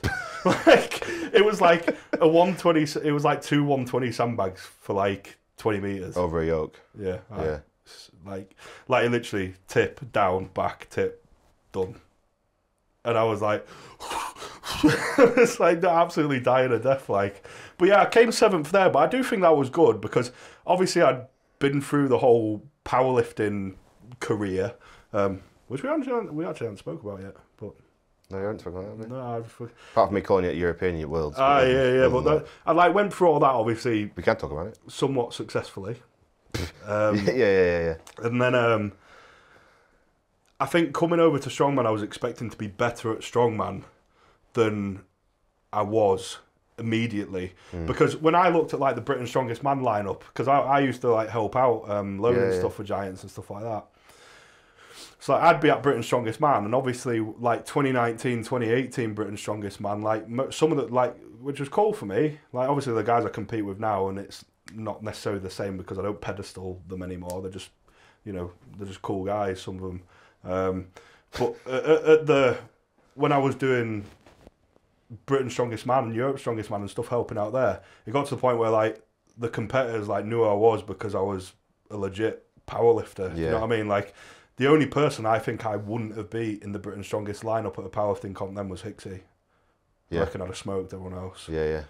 So you had because it's one of them things like in Strongman that everyone talks about the kind of camaraderie because like you all go through the same gritty training and like you've all put the work in to lift like these same crazy weights. So like you as a powerlifter there, okay, you're not a strong man, but if you've got a 400 kilo dead and a 400 kilo squat, they see that and think, well, I know I can't squat 400 kilo. Yeah, so you can't. Yeah, like it's like you respect it. Yeah, that's the thing, and I felt that it started to get to that point where like I was feeling that respect coming from these people that obviously I'd like somewhat idolised and pedestaled for like a long time because obviously Strongman, the nature of it, been on TV and stuff like that. Like they're a big deal, and it's weird because now I see it and like I don't think I'm a big deal, obviously, through this new humble stage of my life.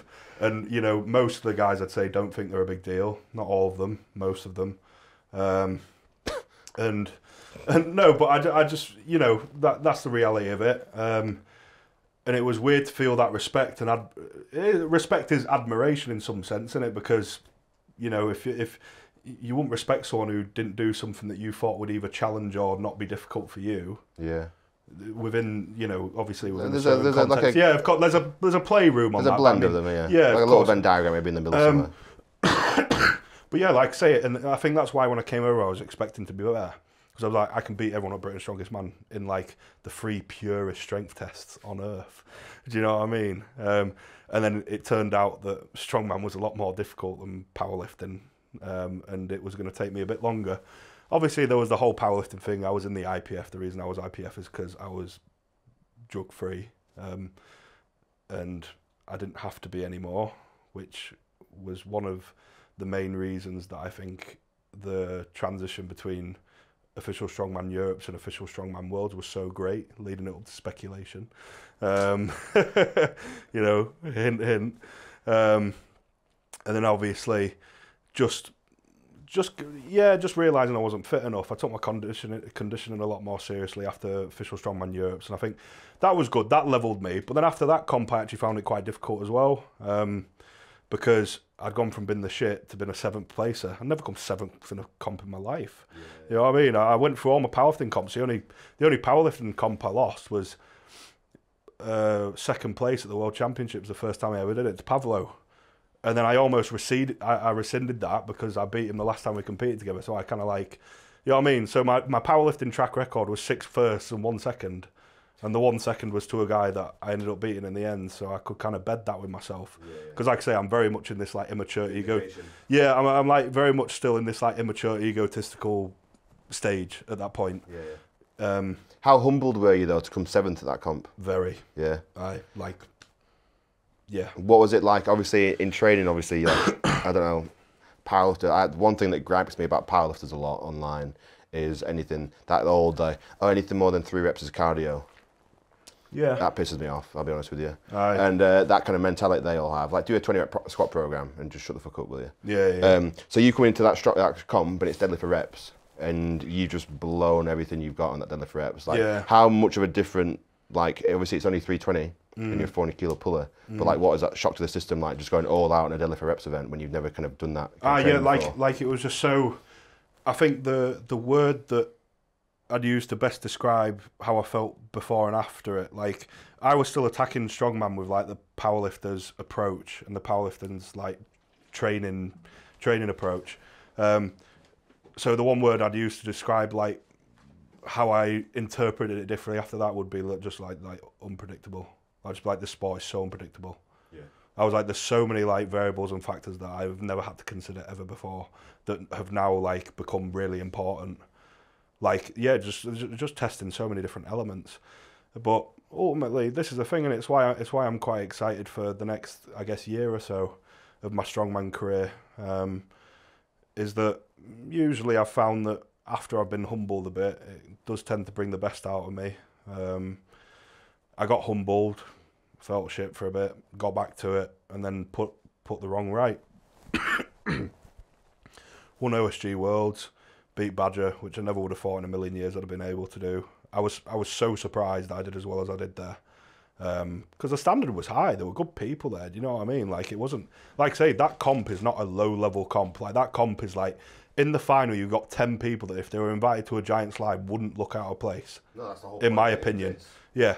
Like, if you're coming podium at OSG, like, you will go to a Giants Live and you will not look out of place.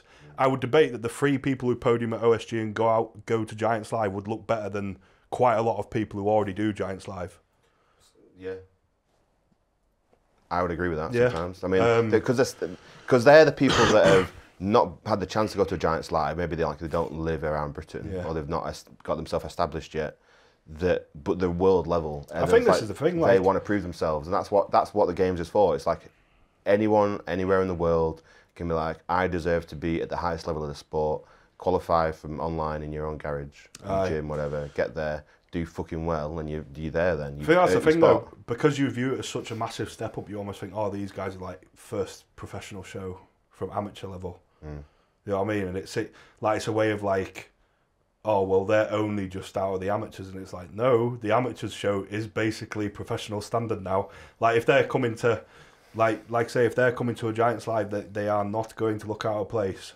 I don't think that anyone who has won OSG has gone on to Giants Live and not done well. Yeah. Well, who have we got? We've got Trey, me, Pavlo Cordiaca. Yeah. All go to Giants Lives and look good. Kevin Ferres was it? I don't think he won, but he's been on podium. Bobby Thompson's been on podium. Yeah. Andrew Clayton went to the North American Giants Live, which is a bit different, obviously, to the arena shows. Yeah. Got injured. Came back this year. He's a 3 times champ. He did 105, didn't he? 2-time 105 champ, a 1-time Open champ. Fair play. Heard he wants to go for Opens again next year. Yeah. Speculation. Aye. Evan Singleton actually came 7th, I think, at OSG. People say he won, he didn't win. No. He went there though, did well, and then went to the North American ones. Yeah, but that's what I mean though. Like, it's not to be viewed lightly as like this person is fresh out the amateurs. It's like the amateurs is not the amateurs anymore. Like, no, in terms of the thing is that's different, because in terms of like the events and the quality of the athletes, no, it's definitely not anywhere near kind of an amateur. But the professionalism of Giants Live far exceeds anything competition-wise outside of the actual event in the sport. In terms of like coming down to Giants Live HQ. Doesn't exist outside of the sport. Outside of Giants, a facility like this probably doesn't exist. And then the TV program. Some people have TV programmers, but are they quite the same? Probably not. Is it linked to World's Strongest Man? No, it's not. Yeah, it's the pinnacle. Do you have like the hotel stuff before the show, all the interviews, all the TV stuff? Like if you come from OSG, then you're flown into a Giants Live and you're doing a couple of interviews the night before, and you've got all this like media stuff to do, and then you've got to do your walkouts, and you're coming out to 10,000 people. There's just a lot of external factors other than just living. Like for some people, they're probably most comfortable going out there and pulling a max deadlift or doing a max log than they are walking out into a 10,000 strong crowd. I hate it. And doing interviews with Neil and stuff. I hate it personally. I don't like it. What, the crowd? What? I don't like interviews and stuff like No. that. No, I just don't like it. Like I like doing the lifting. Do you know what I mean? Like, yeah, I don't. Maybe that's because like I'm harsh on myself and I know how harsh other people can be. So I almost feel like, not that I try and let that affect me anymore. Like I say, I tend not to pay too much attention. I won't take it to you personally because we've done a lot of interviews. But... No, but like, it's fine. No, but like, I get nervous for this. Like, it makes me nervous. What, this? Not now. I'm settled down now. But like, you know, when we're first starting, like, I get nervous. Yeah. I get more nervous for this than I ever would get for. Yeah, because that's your comfort zone. That's your your therapy, isn't it? Oh yeah. Where this is like what the hell's going on? I know exactly, but yeah, no, OSG is great, and I think it's so clear cut. Like the just approach you need to take. There's no excuses. Like, get on with it, and yeah, I enjoy keeping up with who's coming through. Yeah. You know what I mean? Not on like some virtuous, it's great to see the new blood come in. No, because they're really fucking good. Yeah. You know what I mean? Like, I know Matt Ragg. Yeah. Animal. Yeah, crazy. Absolute animal. He's doing stuff in training that I couldn't do. Yeah. Animal. 190 strict log, 380 double. He's a monster. Like, how can you deny that he ain't gonna be good? Yeah. Or not be a world's strongest man? Well, the rumor is that he's already like he's got the strength to. He's already doing all the weights that you do in a world's strongest man final, basically. Yeah. And he's also 5 times New Zealand's strongest man. He's just, for some reason, he's not that alone, being 5 times New Zealand's strongest man. I think should warrant an invite to Worlds. Yeah, potentially. If you're the strongest in your country and it's a world represented country, Aye. or a world represented competition, I mean, but he will get there now and he'll go there and prove himself. That's the thing. I don't disagree with that. It's like one of the things. If a tree falls in the woods and no one hears it, did it make a noise? You know what I mean? If you don't know who the guy is. Yeah. But nobody knew. Aye, really, exactly. so but now he's done that and he's legit. He's proved he's legit. Well, if he wasn't on the map before, he's a big thing on it now, isn't exactly, he? Yeah, that's what. Because obviously Shane coaches him, and Shane would say to me like, "Oh, he just gets overlooked and this and that." Like, I was like, "He's stupid. Just go to OSG, podium at OSG, go to Giants Live, go to Worlds." Yeah. Aye. It's that simple. Yeah. I think it's good to. It'd be interesting to see who comes for it because, like I say, everyone who does it is good. Yeah, that Jacko's a beast as well. Is he the Jacko Schuwinkle, South African? South African, right? I've not seen much else of him, to be honest. Yeah. But it's funny. Because do you know, like when you think of like world's strongest man, and I was like, this is kind of like going back to like the standards of OSG compared to like the standards of Giants Live. Like, it's the difference between like getting an invite to world's strongest man and being the world's strongest man is like the difference is so astronomical. Like, it's ridiculous. Yeah. But then same for OSG, really. The same obviously, for OSG. Obviously, to be upper one up from that, but of course, yeah. Like, there's just obviously what's the proper name for it? Like the curve.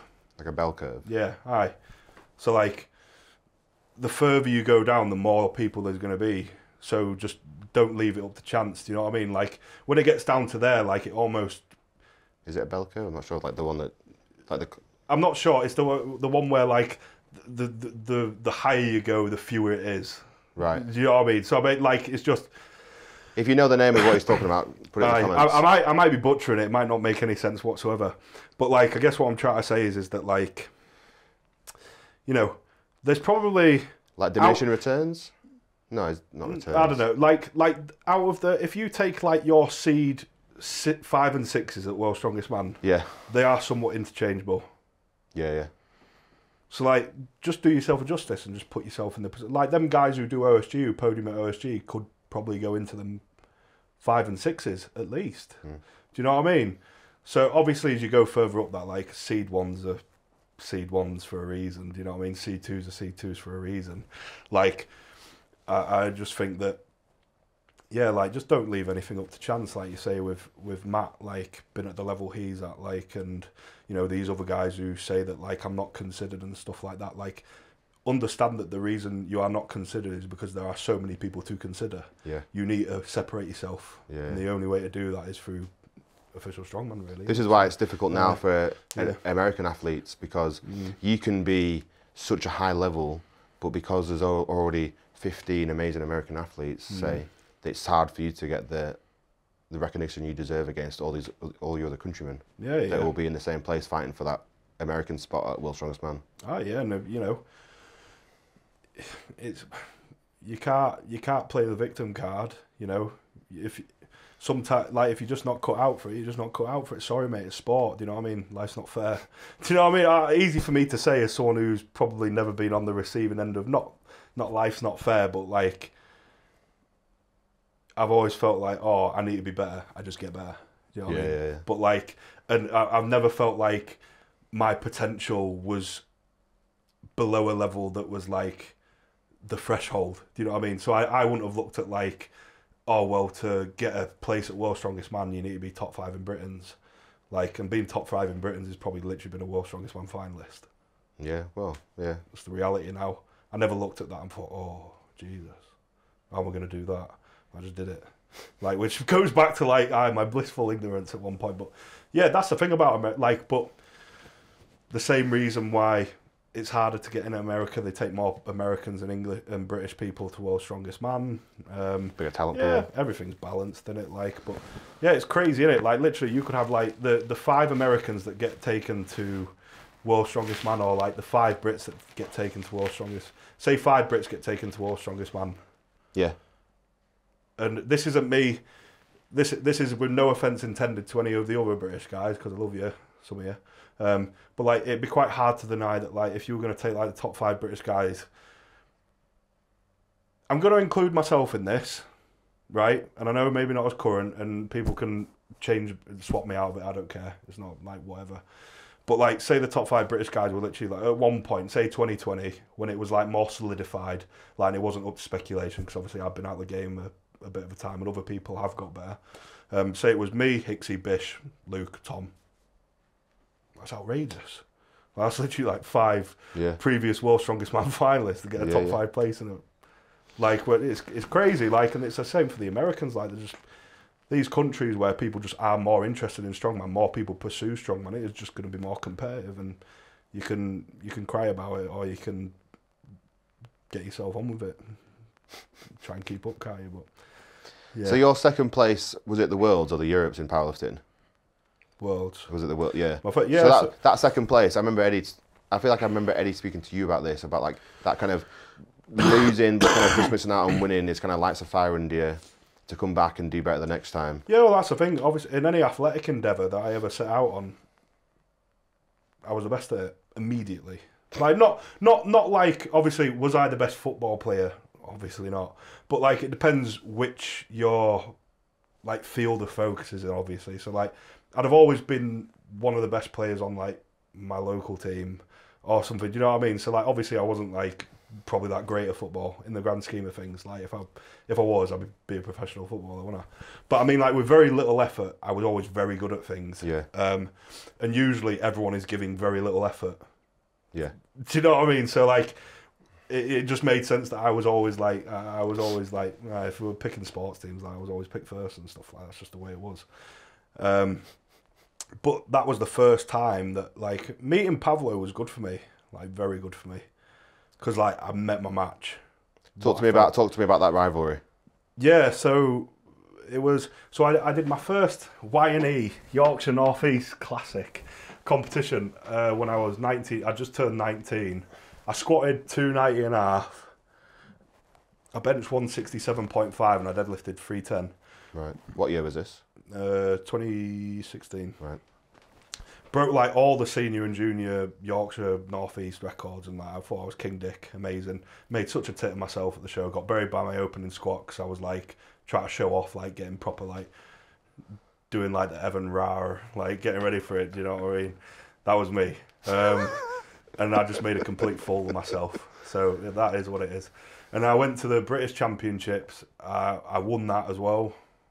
I totaled 830.5, squatted 320 and a half, bench 180, pull 330. like 125 body weight. So I was 19 then. And then that qualified me for the... Advanced. Yeah, exactly. That qualified me for the GB junior team to compete at the European and World Championships. So the next comp I did was the European Powerlifting Championships in, I believe it was March 2017, which is where me and Pavlo first competed against Lithuania? No, this was Denmark. Oh yeah. Denmark, yeah. But that was cool. That was like the first time I'd spent a lot of time with like one of my best friends now, Mark McQueen. Like, 'cause we didn't know each other before. Like we met them. We stayed in like the same accommodation with another one of my best mates, Scott, and a lad called Sean from Wales, Sean Hughes. They were a good laugh. It was like a Centre Parks complex, and they were like us 4 lads like stopping on this big nature reserve. Like, it was like a lad's holiday before a powerlifting comp. It was brilliant. Pardon me. Right. Yeah, so fucking hell. Hope I don't catch this. I know. 2 weeks out. But yeah, that was like a good that was a great comp. Proper enjoyed that comp. Like, it was literally just, like I say, it was like a lad's holiday with a powerlifting comp at the end of it. That was the first time I competed against Pavlo. And obviously you do your Instagramming and that, oh, am I going to win? Like, who's doing it? And like, I saw Pavlo and I was like, Jesus Christ, this guy's a monster. I was stronger than him, but I was like, this guy's a monster. And we competed there, and I beat him by quite a big margin in the end. I think I totaled like 835 and he totaled like 797.5, I think, right, from memory. And I was like, oh, it's a piece of piss. Like, I was going through uni at the time, and like I was just basically focusing on training and stuff. And then my plan was to just win worlds and then stop. And I was legit. I was like, yeah, well, do that, completed. I'm a world champion at something nice. You know what I mean? Because it was only 2.5 months later. It was 2.5 months later, and I just beat the guy by nearly 40 kilos. Yeah. And he's the next competition. Like, he's the next closest competition, and the thing's only 2.5 months away. And he came back at Worlds, and he didn't spank me. Like, it was very close. I dropped my last deadlift, and then he went out and pulled his last deadlift anyway, so he beat me anyway. Like, it was convincing. Like, he beat me convincingly. But that competition, I told, so at Europe I totaled 835, so I didn't really get any better because I wasn't really trying that hard. I was just fucking about. Right. And then at Worlds, what did I total at Worlds? 865, but I dropped the deadlift that would have got me like 880 or something like that. Okay, yeah. So I dropped 350. I squatted 337.5, and I benched 190, I think, maybe. Okay. So my numbers improved. That was the first time I got a powerlifting coach as well. I started working with a guy called Jim Ellie from Reaction Training Systems, like Mike Shearer and all that. Yeah. That Isabella works with them. Yeah. Talking about. Yeah, that's it. Yeah. And then that like set me off on one, because like I'd never been beat at anything. I was like, for what I can only explain as 18 months, like if there was like a dartboard in my room, Pavlo's face was on it. Like, I was furious. Like, I had such a personal vendetta against this man. Like, I cannot even begin to explain how much I despise this guy for just beating me fairly. Yeah, do you know? For just beating me fairly. Like, that's what I mean. I was such a fucking idiot. But like, this guy beat me fair and square. I hated him. Like, I despised him.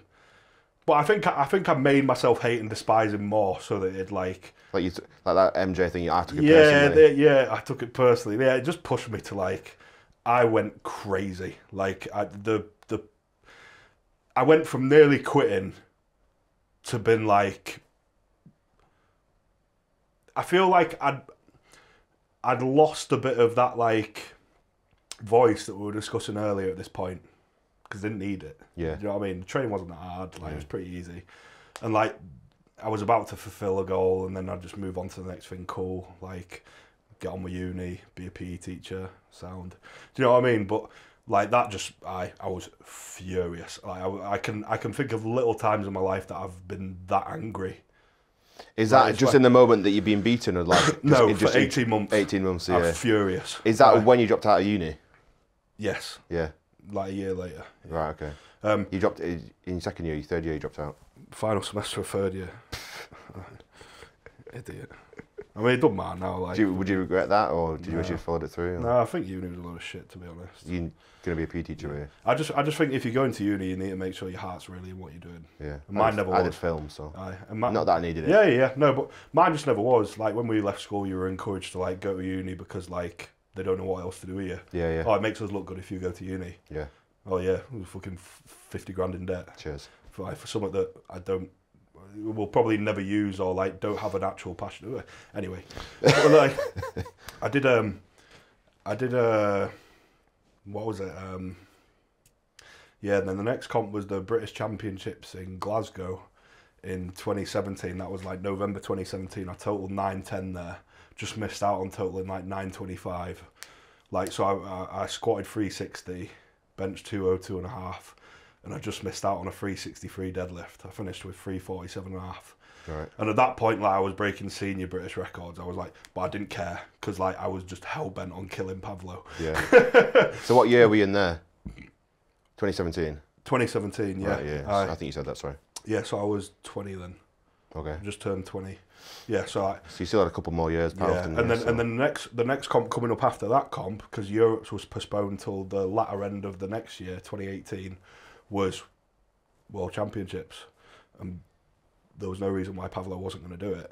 So then that was like, it was like, however hard I was trying from, like, Worlds to November, like, was just completely just, like, eclipsed by what I did between November and June. I was a fucking animal. Like, just, I can still remember vividly, like, been in the gym, like, we'd just gone to, like, the first shed at this point. It was literally a farmyard ban, like, we were shitting outside, there was no toilets, like, it was just, like, it was, like, I don't know why, but we were, it was, like, just, I can remember being stood in the gym at, like, and it was freezing, there was literally, there was holes in the walls and stuff, it was so cold. I can remember being in there at, like, midnight on my own, like, it was during the Russian storm, like, -10 outside, and I'm just in this gym, like, 5 hours into this, like, hell session, just standing against a dumbbell rack, getting ready to do some pause deadlifts, like, fuck Pavlo. I was literally saying that, I was literally stood there going, like, fuck Pavlo, I'm going to be a world champion, fuck Pavlo. And it's funny, I hope that he can listen to this, and, like, if it translated into Ukrainian or whatever, he can derive some sort of pleasure that he literally sent me insane. Because I really like the guy now, but that was where I was at the time. Like, but that, yeah, I was just like, just fuck this guy, do you know? And then I went to the Worlds in 2018, which is the one I won in Calgary. I totaled 960 there, so I was still 20 then. I was still 20 then. Yeah. How many comps were you doing a year? Like 2 or 3? Three usually. Yeah. So I squatted 380, benched 210, and pulled 370. Right. Okay. I broke the junior deadlift and total record. I broke the total record by, like, I broke it on my opening deadlift. And that was when I was starting to, but then at that point I was, like, so good at the powerlifting that I was like, I'm actually pretty strong here. Is that the point where you said before, like, you powerlifted for a couple of years before you really got into the powerlifting specifics of it? Yeah. Is that when you started getting more into it? So when I started getting more into it was when I first started working with Jimmy. Okay, right. So that was, like, before World 2017 when I came second. But yeah, that was when I started to, like, romanticize the idea of strongman more. Okay. Because I was like, I can do something here. Do you know what I mean? I'm not just good for, like, a junior powerlifter now. Like, I'm squatting near 400 kilos, deadlifting near 400 kilos. Like, I'm good. Like, I'm good. But Pavlo didn't do Worlds because he got an injury. Oh. So I didn't exactly. I didn't get a chance to, like get rid of that personal vendetta. Do you know what I mean? So I did Worlds, and then the next comp I did was my third and my final British Championship. That's where I totaled 1,000.5. So squatted 400, bench 220 and a half, pull 380 at 21. I was the youngest person to do that in the world, I think, like sleeves. Right. At the time, it was sleeves, wraps, drug tested, non-drug tested. Yeah. Youngest ever 1,000 kilo total. And I did it. Does that still stand? No. Who's got that now, do you know? I have no idea. Right. But yeah, that was like, I was like, right, I'm doing some, like, what I'm doing is pretty special. Do you know what I mean? Now it was like a realization that like this isn't normal now, and it's funny because I look back and I was like, Jesus Christ! Like if I saw someone doing that at that age now, I'd be like, but it's weird at the time. It didn't feel that way, and it's weird. As in like what? As in like you're an animal, like slow down or what? Just like fucking freak. Okay, right. I never thought I was a freak. But Yeah. I think that's because I compare myself to the freakiest of the freaks. Yeah. When I think of a freak, I think of like Thor, Yeah. Brian Shaw, Yeah, Tom Stoltman. exactly. Like, I was never a freak. Like, I'm not particularly. Do you know what I mean? I've not got size 18 feet and all this shit. You know what I mean? I'm pretty normal by like. I'm not normal. Like I'm a big guy, but like I'm not like I'm not compared to like them outliers. Yeah. But yeah, at that point I was like, yeah, I'm doing stuff that people can't do it. And then 6 weeks after that, I had mine and Pavlo's final powerlifting comp in the IPF at the European Championships, and we totaled the same, and I won on bodyweight because obviously he's a unit and I'm not. So we both totaled 1,010.5, and I weighed 147 and he weighed 175. So I squatted 403. Did he drop his deadlift on that? Yeah. I think I thought I remember that. Yeah. So what did he go for? 386. And he failed it. Yeah. What did he get before that? 385. Right. Okay. Yeah, it was close. 385 and 386. Yeah. He just went for 1 kilo. Yeah. Because it made sense, to be fair. So I could never do that in training. If I went for a big deadlift, I'd never. Oh, he didn't get it. No, so this was the thing. I can say on the previous podcast we were speaking about it earlier as well. Shane said like I believe Pavlo was stronger than Luke, and like in some sense I do kind of agree. But I think on that day we were like, it was so close that like I couldn't have said, because I left kilos in the tank on my squat.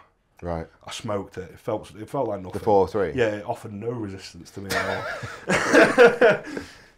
And Pavlo squatted 380 and then got buried by 392 and a half. What do you think you could have put up on a squat? 410 at least. Yeah. That day, it offered me no resistance. It felt like I levitated. It was weird. I can just remember hitting the hole and just being like, I'm never not doing this. Weird. It's a good feeling that on a squat, Yeah, isn't it? literally, it was like I just remember like rebounding and just been like, it's fucking easy. I laughed at the top.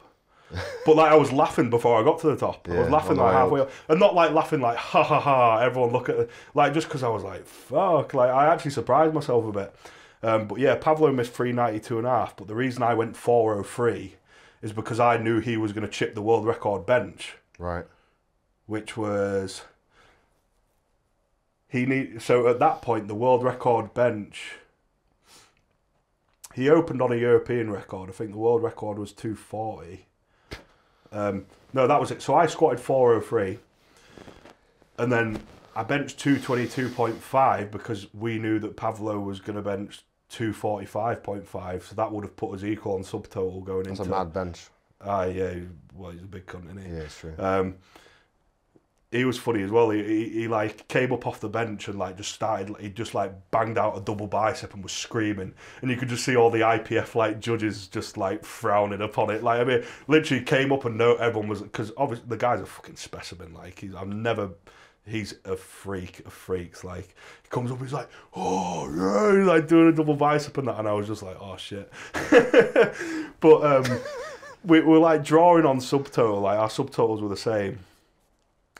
Mark McQueen and a guy called Jason Coleman were handling me, and they got it perfect, like that. I think like it was spot on. Anyway, so I opened on deadlift at 347 and a half. He opened on 370, which I think is more of like an Eastern European approach to like powerlifting number selection. Is they like to open heavy to get control, right? Whereas I like to build into my third. Okay. So I always planned my third. I feel like with the Eastern European powerlifting way, it's still like the equipped way, where they're like anticipating something going wrong with equipment. Yeah. Or like relying on a bit more weight to get depth. So like they just want to get one in that's going to get them like a good thing towards the total. The second's almost like the desired one, and the third one's like a bit out there. Do you know what I mean? Whereas mine was always like building for the third. Like my third was always like guaranteed. So I went 347 and a half. He went 370. So on my second attempt, I went 370. So if he missed his next attempt, I'd win on body weight. Yeah. So on his second attempt, he went 385. So on my third attempt, I went 385, Right. which is all I had anyway. Okay. But at this point, obviously I'd done 370. So if it stopped there, I won. He went out straight after me, did 385. So I put in 385 and he put in like 405. Because how it works in powerlifting with like your final deadlift, obviously you can change it, can't you? Yeah. So he put in 405 to get control, to make sure he was definitely going after me. Because I think he had lot number. There's lot numbers and stuff comes into it as well. It's like literally just a lucky generated number. If your lot number's better, like it gives you a bit of an advantage. Right, okay. So Pavlo put in like 405, and the guys like Mark and Jason were saying to me like, "What do you want to do?" And I was like, "385 is all I've got." Like I just knew I was spent. Like they were like, but the world record that Pavlo just did was 385. They were like, "You sure you don't want to chip it 385.5?" I was like, "No." Because I wasn't bothered about the world record. I've come here to be that fucking cunt. Do you know what I mean? Like, so I went out and pulled 385, which then meant whatever he does next, if he doesn't do it, and it has to be heavier than 385. Yeah. I win. Right. So he put on 386 and dropped it. Locked it out, dropped it. Oh. It was as close as it could ever be. What would he if he pulled 405? What would he have totaled? Pavlo. Yeah. So he put 405 down, changed it to 386. Yeah, so the only reason he put 405 in is because he knew he could change it. Was trying to make me guess. Right. Obviously, if he put in an authentic number, Yeah. if he was like, right, well, I think I'm capable of 392 and a half, Yeah. then that means that I'd have been able to see. He was trying to make me push my boat out too far because he was after me. So I'd have to go, he's putting 405, he's going to drop that down. I need to pick a number that's going to push him further than I think he can go. Yeah. At which point I start pushing my boat out as well. Because if I wasn't like modest enough in that moment, and I was like, well, he's just pulled 385, so he can pull more than 385. I have to do 395. Then I go out and miss 395. He's won. Yeah, that makes sense. So it's like A lot of tactics, isn't there? Exactly. Strategy. Yeah, exactly. So I was like, all I've got is 385, and it was actually one of the commentators just said like, I pulled 385, and he was like, Luke's in the lead again. He was like, Pavlo has to go to the will one more time. When I pulled 385, I was fucked. Like, Yeah. I was like, I'm done. Like that's why I picked it, because I just felt I pulled my 375 and I was like, my tank's getting empty now. Like I don't feel very good. And they said, oh, Nakan actually has to go to the will one more time. And even though it was 1 kilo more, because he'd opened so heavy, like I felt shit. You know what I mean? And he'd opened heavy on everything. Yeah. So and then he went out, literally locked it out. The judge was like this, and he literally got the down command. Yeah. And it went out his hands, and then I won. Wow, that's close. That. Yeah. I want to say this is the most engaged I've ever been in anything to do with powerlifting before. This story right now. It was good, mate. You should go back and watch it. Like it's actually. But I quite don't good. think it would have the same story behind it. I enjoyed how you told that story. Yeah. But powerlifting is so boring generally, and you never get to see the story of the competition. It's just people lifting on. And there's like no platform. Well, no, there's no crowd cheering, and like it's always kind of like real small and boring. Aye. But I think that story there, that was brilliant. Pavlo was like. Pavlo is an intimidating character. Like, yeah. And when I used to compete against him, obviously there's his actual size, but like, yeah, just like watching him go out to that third deadlift was like, fuck's sake. I was just stood there with Mark. Like, I was just stood there like, I've done all I can do. Like, I felt like I've done what I can do. If he does this, fair play to him. But he's there and he's got all these fucking Ukrainian guys and they're fucking spanking the shit out of him. Like, he's there like wobbling and he looks like a silverback gorilla, and when he's fucking shouting, he sounds like one as well. He's there shouting, fucking wobbling his enormous hamstrings, and they're just fucking lacing the fuck out of him. To go out and beat me, I'm like, stop hitting this guy. Let him relax, please. Like, he's there fucking screaming like a silverback, and he's got all these lads just kicking fuck out of him, basically. Like, stop. And then he went out and dropped it, like, and me and Mark, like, and Pavlo came off and we like embraced, and it was cool. And like, yeah, he definitely, I know it was quite a dragged out story, but he did. I think Mark, to give him his credit where it's due, Because I don't think I've actually said this before, but it's something that I've known for a long time, and it's probably just because I take him a bit for granted, or I just don't think it was as significant as it was until this point in my life. So, like I say, me and Mark met for the first time at the British Championships 2016, which is also the first time I met Shane Flowers. Him and Mark were competing against each other in the under 120s, and I was in the 120 pluses. Right. The advanced bodyweight category. Yeah, exactly. And then, obviously, Mark won the British at under 120s. Mark was a world champion powerlifter at under 120 as well. Right. The year that I came second, he won. Right. In the under 120s. He's a BJJ, he's a killer now. He's always been a killer. He's a straight killer. He's always been a killer. But I think, I still to this day have never met someone as outrageously just disciplined and just so head on, just as Mark. Yeah. Aye. And I think that's when after Worlds, obviously we'd been to Denmark. Worlds that year was in Belarus. It was just me and Mark stopped together at Worlds. Obviously I got to know him a bit, and he's become one of my best friends. But I went up to Glasgow the week after, a few weeks after the World Championships to see him, which was the first time I've ever been to Glasgow. I love Glasgow. It's great. It's the only city I'd ever moved to. Is it? I love Glasgow. Right. I hate cities. I love Glasgow. Okay.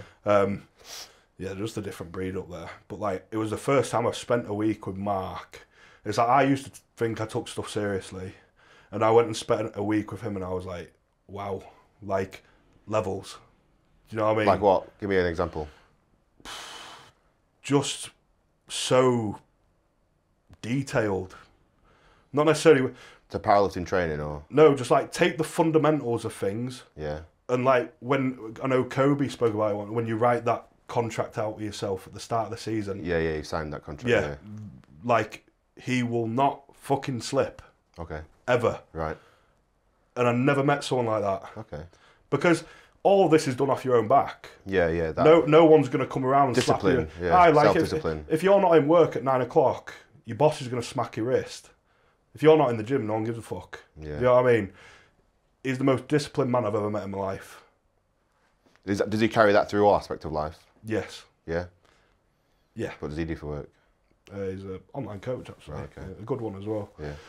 For powerlifting or BJJ? Or? Both. Yeah. Aye. Well, the strength and conditioning element of BJJ obviously now, but powerlifting predominantly was before. And I think Mark, obviously I came off the second place to Pavlo, where I've already given him his dues in bringing out the best in me.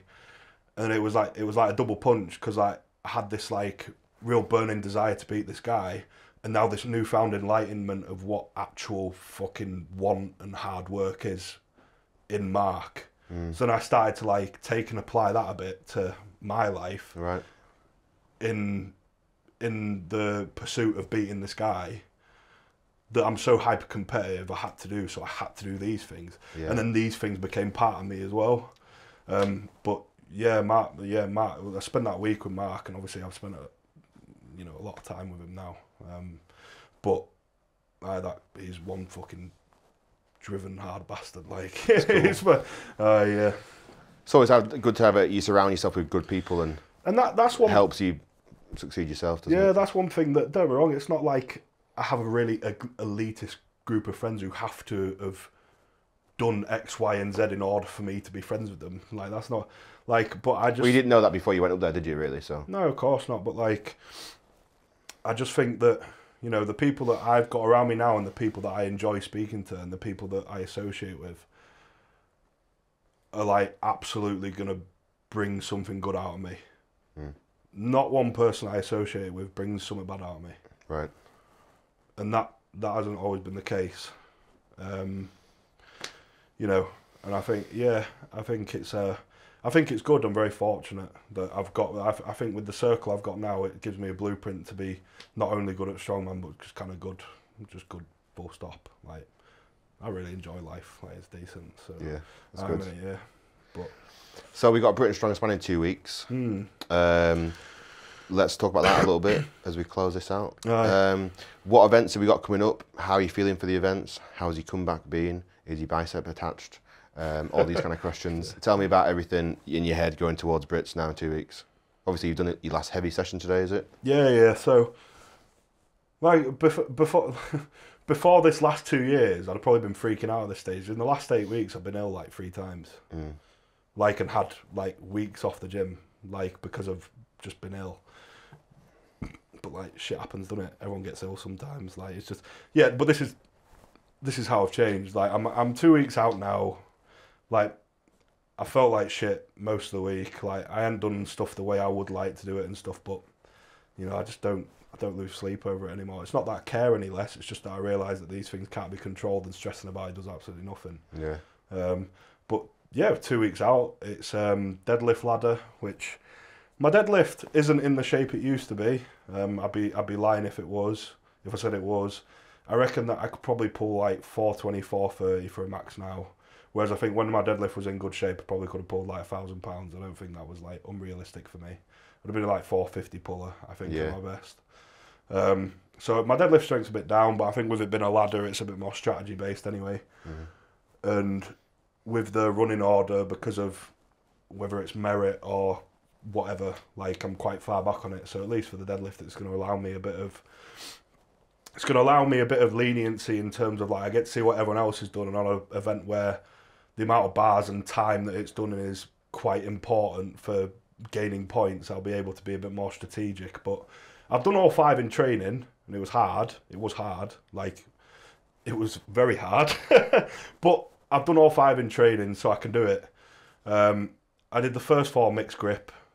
So it'd be one of them things, if, don't be wrong, I'm sure people before me will do 5, but say they didn't, I just say, what's the fastest 4? Because the people that are coming after me, Bish and Hicksy, I'm not in their league with deadlift at the minute. And it's better for me to be honest and have enough humility to almost concede them 2 points rather than put myself out to get another point that I'm just not going to get. They're just better than me. Deadlifting, like, it is what it is. Like, I'm excited to see that one. Yeah, that's going to be a brilliant head-to-head. That in my head, I wouldn't have thought you were so far behind them though. Maybe it's just because you know you deadlift better at the minute.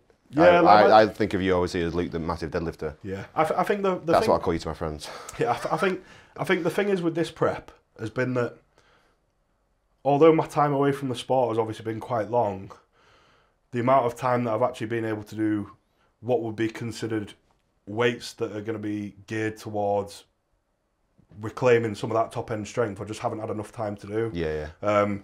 Like, I was on 10 kilo a week reloading, like, until like 10 weeks out from Brits.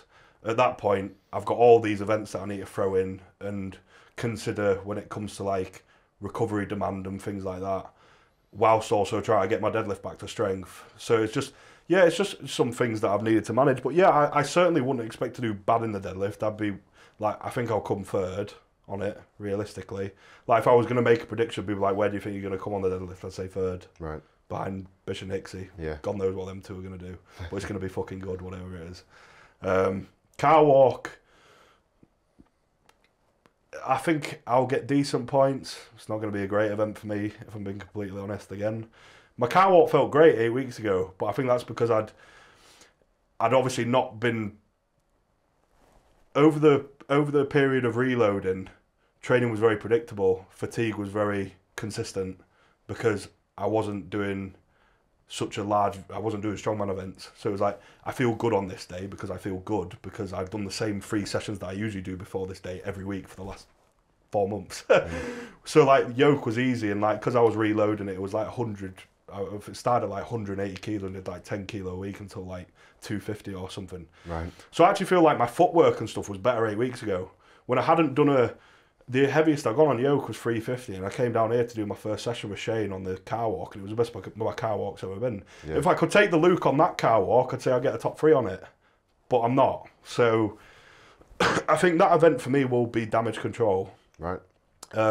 Damage control in the way that I can imagine Bish doing very well at it. Like, when I think of the podium, and again, this is no disrespect to anyone, I'm more than happy to be wrong. Prove me wrong. I just can't see the podium being any other 3 people other than me, Bish and Hicksy. I just can't. Yeah. I can be wrong. Prove me wrong. Like, I'm not saying that I'm 100% right. I'm just saying like that's just my opinion. I just think that us three are just going to be on the podium. Like that's the way I see it. But Bish is going to do really well at yoke. I'd expect Bish to win the yoke. Hicksy's been down training. Hicksy's yoke looks really good as well. Probably looks better than mine. I just want to stay within touching distance of them two, to be honest. Viking, I've done 13 reps, which is the most reps anyone's ever done on it. But then there was some good numbers going up today in the yard. There was a lot of 10s, 12s, 11s, things like that. So I think there's going to be a lot of split points on there with people doing well who might not necessarily be in with a chance of the podium contention, splitting and taking points away from people that are. Yeah. I just need to make sure I'm on the other end of that split.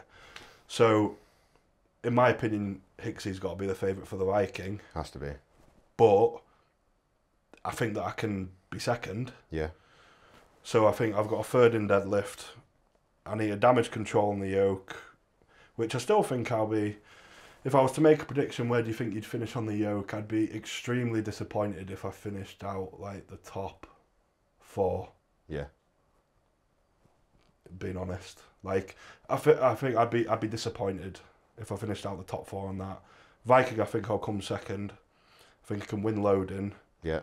And I think that it'll just come down to power stairs. He has the minerals of power stairs.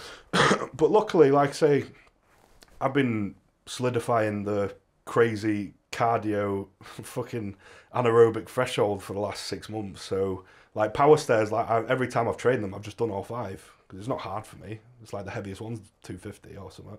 Like it's not difficult. It's just a bit of a burn on the lungs. But this is the thing. I think you see a lot of different training approaches, and it's interesting when the guys come down and everyone trains, because you have some guys that hold back because they don't want to show everything, but then they kind of do themselves a little bit of a disservice because they're not actually getting all of the experience that they need. Yeah. And then you see some guys where it is just maybe a bit too difficult for them and things like that. But things like power stairs, for me, I'm never not going to be able to do all 5. So I need to spend more time in the difficult stage of that, because it's not like it's... That's the thing, the risk to reward of power stairs, I'm not in any compromised positions. The heaviest weight is 250. It's very safe. It's just...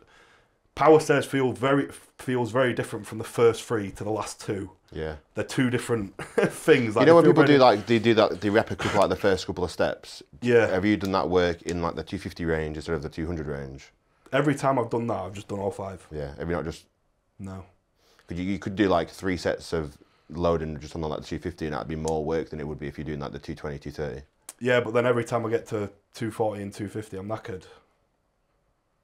So if Well, you know, yeah. like it doesn't It's more specific, isn't it, I suppose, but- like 250 is too light for me. If I did 250 fresh, it would feel the same as 200. Have you only trained the power stairs on the actual implement? Yeah. Have you not done it in your own gym on a janky setup? I suppose that's what I know, because it's so unfair that you live close to here that you get to use the kit all the time. But like people that obviously aren't as fortunate as you to live around here, I mean, to use it when they have like 1 duck walk and 1 step, don't they?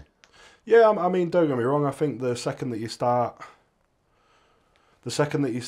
trying to take away someone else's good fortune, you need to remember the good fortune that you've got yourself. Do you know what I mean? Like, am I very fortunate? Yeah, I never deny that I am. Is it an advantage? Is it an advantage? Probably, but it's the same advantage that's available. How many full runs have I done on that power stairs now? 3. Yeah. So I care so much about Strongman that I will die to win World's Strongest Man. Well, if you only need to do 3 runs over a 9-week prep, that would mean driving 6 hours round trip to do the same 3 runs that I've done. Woe is you, you've had to drive 6 hours. I haven't. Like, maybe you live in a better place that fucking, I don't know, food's better, sleep's better, training partners are better. Do you know what I mean? There's too many like, I understand, I get it. I'm not completely ignorant to the fact that like it's considered an advantage. Like, it probably. I was taking the piss, but no. I understand, but I'm just speaking with people do say it. But like, I think it's something that's just going to be with me. Like, if I ever do well, it'll just like there'll be quite a large contingent of people I think that will be he's doing well because. Yeah. His association with Giants Live. With I think everyone, from the outside perspective, this is something that always pisses me off. The outside perspective of the people, it's always like, oh, it's easy for you because I can't do that because I've got this genuine excuse, but for you it's easy because you've got all this. I mean, everyone's got the same disadvantages. But like really, say, I just got their own ones. I think the moment you start trying to discredit someone else's good fortune whilst completely forgetting your own, whether that's earned or not, like, I don't have the same financial resource as some guys who don't live 10 minutes from here. Am I hard done by? You know what I mean?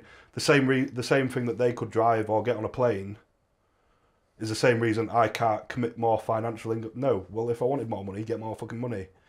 If you want to come and train on a kit, drive a couple of hours. Do you have to drive as far as me? No. What would be fair then? Like if I decided that nothing in my life is more important than Strongman, and I lived in like Manchester, or say I lived even further away. Say I lived an average distance of everyone. Take like the whole. Well, use Evan as an example. Yeah. He lives fucking America. He comes over here for months. Yeah. But this is the thing. It's like, oh well, I can't up my life and come out of that. Well, sorry. Like, you're a professional athlete. You can't up your life. You're paid to be an online presence. You can do whatever the fuck you want. Do you know what I mean? Like, I just think, like, say like the average distance to get to like Giants Live HQ for most of the people is like a 3-hour drive. I'd say that'd be a good average. 3 hours? It's 2 hours for me. What if I decided, say Giants Live HQ was in Glasgow, and say like all that mattered in my life was Strongman. It's just every time I drove to the gym, it was just 2 hours. It was 2.5 hours longer than what it actually is. Yeah. Like, are we moaning just because I don't have to drive very far? Yeah. You know what I mean? Like, what are we moaning about? Like, I just think that's the thing. Like, I don't have much money. I'd like to buy fucking. If I had unlimited income, I would not waste a penny, or save a penny, because I'm an idiot, but also because I just think I'm just all in on stuff. If I made a bit of money, I would sooner buy a hyperbaric chamber for 100 grand than save it or do. That's just what I'm like. Call me an idiot. I don't care. Like Bitcoin for me. Yeah, exactly. Yeah, fucking Bitcoin. Yeah, I get not talking about that yet. I get the t-shirt on as well. Yeah. But yeah, like I say, I've done 3 runs on the power stairs, and every time I've done it, it's been one single run of just all 5. Yeah. And then I go home. So how much benefit now do you feel like before you did all that cardio work and you built this anaerobic base? Now that you've got it, how much better do you feel in like training wise? Oh, ridiculous. Recovery from sessions is noticeable. Like, it's so noticeable that I can't believe that I never. Do you know what I mean? Like, the cardiovascular, just the way in which I've built that over the last 6 months for recovery, for rest between set. Like, I'm not in the gym for longer than 2 hours now lifting weights. No? That would have been literally impossible for me before. I've never seen it. Because I was fucked. Like, I'd do a set, I was dead. Like, do you remember when after I did Heart Shock? Yeah. And I just had to lie under an air conditioning unit and a fan for like half an hour because I was done in. And then I like half-assed my accessories and went home because I literally thought I was going to die. And then the next day, me and Laura went up on a walk, and I felt my heart rate spiked to what it was post Heart Shock to brisk walk immediately because my heart was still in that. I recover better. I get moving, keeps me preoccupied, so I don't go insane, and training's easier, life's easier. I just just makes everything more enjoyable, and it's so easy as well. Like, even if you even if you didn't do like the hard skier, the hard rowing, the hard assault bike, even if you just did like half an hour stationary bike every day, at like in that nice zone 2 where it has no effect on your weightlifting later, like, which is funnily enough something that Zadrunas did as well. What is zone 2 work? Well, Zadrunas rode a stationary bike every morning. Right. For years. Okay. Because he put it on like his day in the life thing once. Right. He like gets up, sculls a litre of water with a lemon in it, and then goes and jumps in the fucking river or the lake or whatever, and then gets on his bike. When Worlds was more athletic, he said he used to do an hour every morning. Right. Fasted. And then when it wasn't as heavy, he did 30 minutes. Okay. Before my first 90 show, I was doing like 20, 40 minutes of Stairmaster hit every morning. Oh, I bet that was hard. The first couple of sessions were hard, but afterwards I was like, I'm an animal. Yeah, I hate steps. I've started doing heart shock properly now every week. Yeah. And when it comes to like 2 sets of 4, 2 sets of 3, I'm like, I'm not sure if I want to go through this. Well, that's the thing. Like, if I wasn't as fit, then would I be doing all 5 power stairs every week? Yeah. Probably not, because the relative fatigue there would have been bigger because I'd have been more unfit. Whereas I can come in and do that exactly how it's going to be done in the comp because it's so easy for me. Like, I don't feel fucked after it. Like, it's 15 reps and it's quite dynamic as well. You're jumping up steps, you're jumping down steps. Like, it's like 250 kilo mixed with like burpees, like for like 15 reps. Like, that's what it feels like. Yeah. Like, it's very dynamic, but it just doesn't. Like, it's just not hard for me. It doesn't feel hard. Like, like 40 seconds of work. It actually feels, and this isn't me being cocky because I know some lads have come down and listen up. they've come down and obviously Showed them how to do it. I'm better. No, I'm better built for it than some of them and stuff. But like, What, taller? this is where this gets cropped out and I fail it at Brits and I look like a right dick in it. But like, I do it and I'm almost like, I'm like suspicious of it.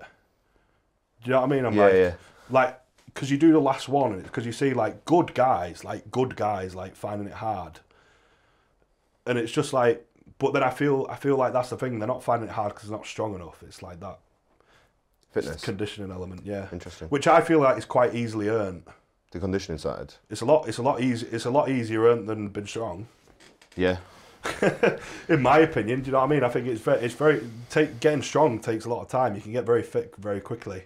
And even when I wasn't doing as much cardio as I was doing now, when I was just doing it post lifting weights and I was doing 10 minutes of like some really hard cardio, it's like 10 minutes. That's like people would sooner commit 10 minutes to doing 3 sets of bicep curls. Yeah, true. Than they would doing 10-minute average heart rate assault bike. Don't wrong, there's no reason why you can't do both. But I just mean like, people would sooner waste 10 minutes doing something completely like borderline worthless rather than like improving probably the biggest hole in their entire game, like that fit. And that's the thing, like, you do that 4 times a week, that's 40 minutes a week. So what's your biggest piece of advice to people then that need to build the cardio? Or biggest advice people want to do well at Strongman, is it just do zone 2 every day or? Well, I think that's a good place to start because it's not very hard. Yeah. But I think zone 2 isn't what Strongman feels like. No. So obviously there needs to be some level of specificity to it. Like, you're never going to feel... Like, zone 2 is like you could comfortably hold a conversation whilst you're doing it. Yeah. How much zone 4 work do you do? A lot. Yeah. Like, when Whoop tells you how many minutes you spend in zone 4 every week, or per exercise, whatever, like how many minutes you spending? Usually about... Per time I do it, so when I do assault bike, my average heart rate for over the 10 minutes is like high 160s. Right. Low 170s. Yeah. For like 10 minutes. Right. And that'd be somewhat similar That's to zone like, 3 though, isn't it? I don't know. I feel like it'd be zone 3, yeah. Right, yeah. But it's like, it feels like it's hard. Because when I did the Stairmaster, I was like pushing to try and get it into the zone 4, and that for me that was like high 170s, I think. Right. 180. And I'd do like a 1 minute on, 1 minute off, like fast and slow. Yeah. Sometimes I'd have to really push it for longer to try and get into the 100, like into the 90 range. I like my highest heart rate whilst I'm doing that stuff is probably like mid to high 180s. Yeah. I get up to when I'm doing that stuff, then my average is usually about, because it fluctuates, doesn't it? It like goes up and down like that. But yeah, no, that stuff. And one thing that I've said for quite a long time is, you know, like the difference between the guys who, I'm not trying to shit on it, this is just me making what I believe is an honest observation. Like, so I could be shitting on it, couldn't I? The difference between the guys who, so if you take like Ultimate Strongman, and you take like Giants Live, like say, the bottom few are somewhat interchangeable, right? So if Giants to so say you take the bottom few from Britain's Strongest Man, for example, would be interchangeable with some of the top few from Ultimates, which is usually how it works, because people who do well at Ultimates end up coming up. Yeah. Whenever I watch Ultimates, and like I say, this is me, what I usually notice is, it's like, the main thing would be like fitness, I think one way you can immediately separate yourself from that, because they're all strong guys. Yeah, they're all like big fat open weights. Yeah, they're all strong guys. They are really strong statically, but I think the fitness element ties in with the other one, which I'd say is obviously intertwined, would be professionalism. You know what I mean? Like when you do go to that Giants Live level, like there is an element of professionalism, and if you're not professional at a Giants Live, well, if you go to a Giants Live and you see the guys who are acting professionally and you don't adopt that, then you're just an idiot. But like, if you go to a Giants Live and you see that level of professionalism, you think, oh, this is why they're so good. Yeah. Do you know what I mean? If you choose to like ignore that, then you're just an idiot. But like, it's like they're different. And like I say, I've never attended an Ultimate Strongman comp, so say I'm an idiot if you want. Cool, don't bother me. But like, yeah, it'd be fitness and professionalism would be the two main things that I'd say would get you from like there to like getting to here, and then obviously beyond. But yeah, obviously they're different comps and they require different things. But yeah, I think Giants Live is like the guys who are doing well at Giants Live, like the guys who will win them anyway, are fit guys. Like I think like Novi, Mitch Hooper, like obviously like Tom, people like that. Like 3-hour shows are hard to. You need to be fit for a 3-hour show. Yeah. Especially because there's no reason to not be fit, because the next event comes around so fast. And if you're not conditioned for that, then you won't be ready for the next event. And this is the thing, everyone bangs on about how fast they are, so just be prepared. Yeah. Like, why would you not be prepared? Like, and that's one thing that I think from OSG Europe 7th place to, it doesn't matter how strong you are if you're fucked. You're fucked. Like, you're dead. Yeah. Like, whereas if you've always got, you'd almost be better being like 5% weaker and considerably fitter. Because although you will perform worse on the first few events, you'll still be there at the end. Yeah.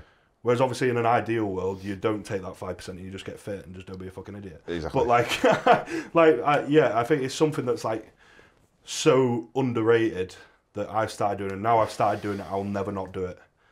It's more important than the majority of weightlifting I do, I think. Yeah. That's how, like, it's that high up my priority list. It's one of them things. It's like it's easy to gain, but it's also easy to lose, isn't it? So you have to keep it in. Yeah, just don't slip. Yeah. Like, but that's the thing. Whenever you see value in something, it's easy to not slip. Like if you could, and I think that's why like I think it's good to like justify the reasons why you're doing things to yourself. And I think before I was too unconscious with things, I just did stuff because other people did them. Whereas now, like I try and understand things a bit more. So it's like now that you've done this thing and you've known that it works and it's like good, like there's no reason to not do it. And if you don't do it, then you just know you've been an idiot. So just don't be an idiot. Basically. What would you say, we're coming to the closing portion of this now. Okay. What would you say is the difference between your life purpose and your passions? Or passion? Mine personally. Obviously, yeah. Oh, that was Shane's question, wasn't it? It is Shane's question, yeah. And then you're going to ask someone for the next guest. Okay. This question, why you think this question stumped me for a little bit? Because Shane asked me, and I was like, oh, I'm going to have to think about this. And then my friend asked me like a week later, so like, what is yours? And I wasn't sure, and I had, after a little bit of thinking, I'm not sure what my life purpose is, but at the time, and my purpose now is to try and blow up the lightweight side of the sport, and to get lightweight strongmen to be more professional athletes in terms of like prize money and like recognition and stuff like that. Which is quite a selfless purpose. Yeah. So fair play, mate. Which is why I had to think of it, but I don't know anything selfishly I could have said, but my passion is filmmaking. Yeah. And Bitcoin. Aye. I'm not. It's weird because I'm not going to divert too far from yours because it's weird, isn't it? Well, it makes sense, but like, my purpose would be to be a strong man, and then everything that falls underneath that umbrella, which would be like having been through the things I've gone through and gathered the experience so that I can be a better partner, a better friend, like a better person, you know what I mean? A strong man, someone that like stands on what they say and has like critiqued themselves enough to get to that point that like when they say something, they say it with enough like conviction that they mean what they say. Do you know what I mean? Like just been strong, like been a pillar for everyone else. Do you know what I mean? Everyone else was my crutch for long enough for me to sort my shit out.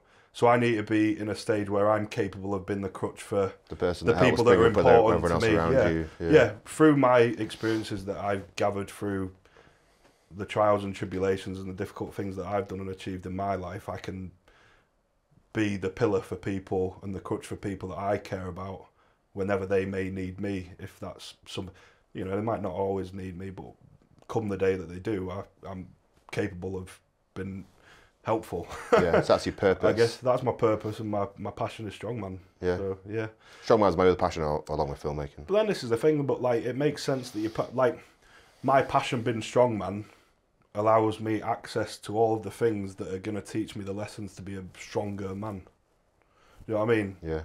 Same way with you, they're intertwined out there. Your passion's filmmaking, you're going to harness your passion to fulfill your purpose. Well, that's why I want to do it through yeah. storytelling and documentaries. Yeah. That's why I made that really long under 80 OSG documentary from 2021, which is like an hour long. Yeah. And I travelled for, I was over 3 countries, over like, I don't know, a couple of states and counties.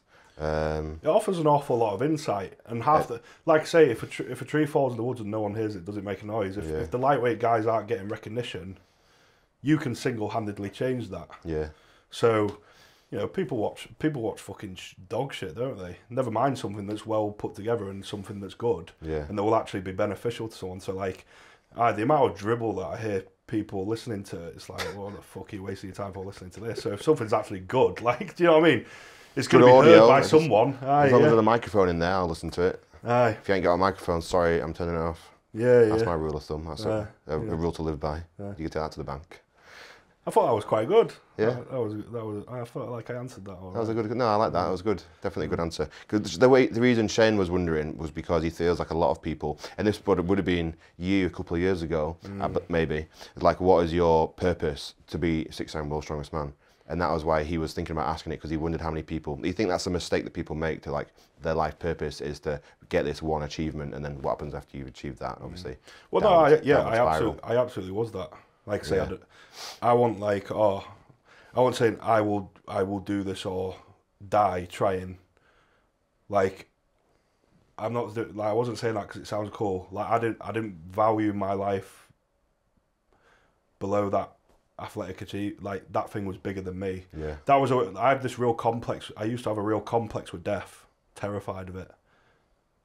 I've had a friend that's like that. Not going off on a tangent because I know you want to bring it to a close, but like I used to have a real complex with death, which I don't have anymore. But I think it was like winning World's Strongest Man was like some sort of a way of like transcending that a bit for me and making it seem a little less like so just overwhelming.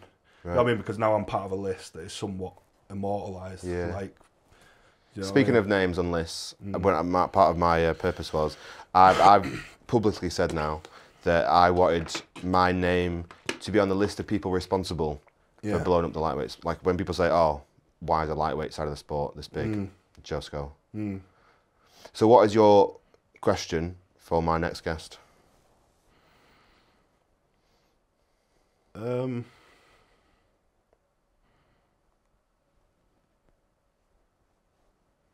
How do you think you're falling short, and what are you going to do to put it right?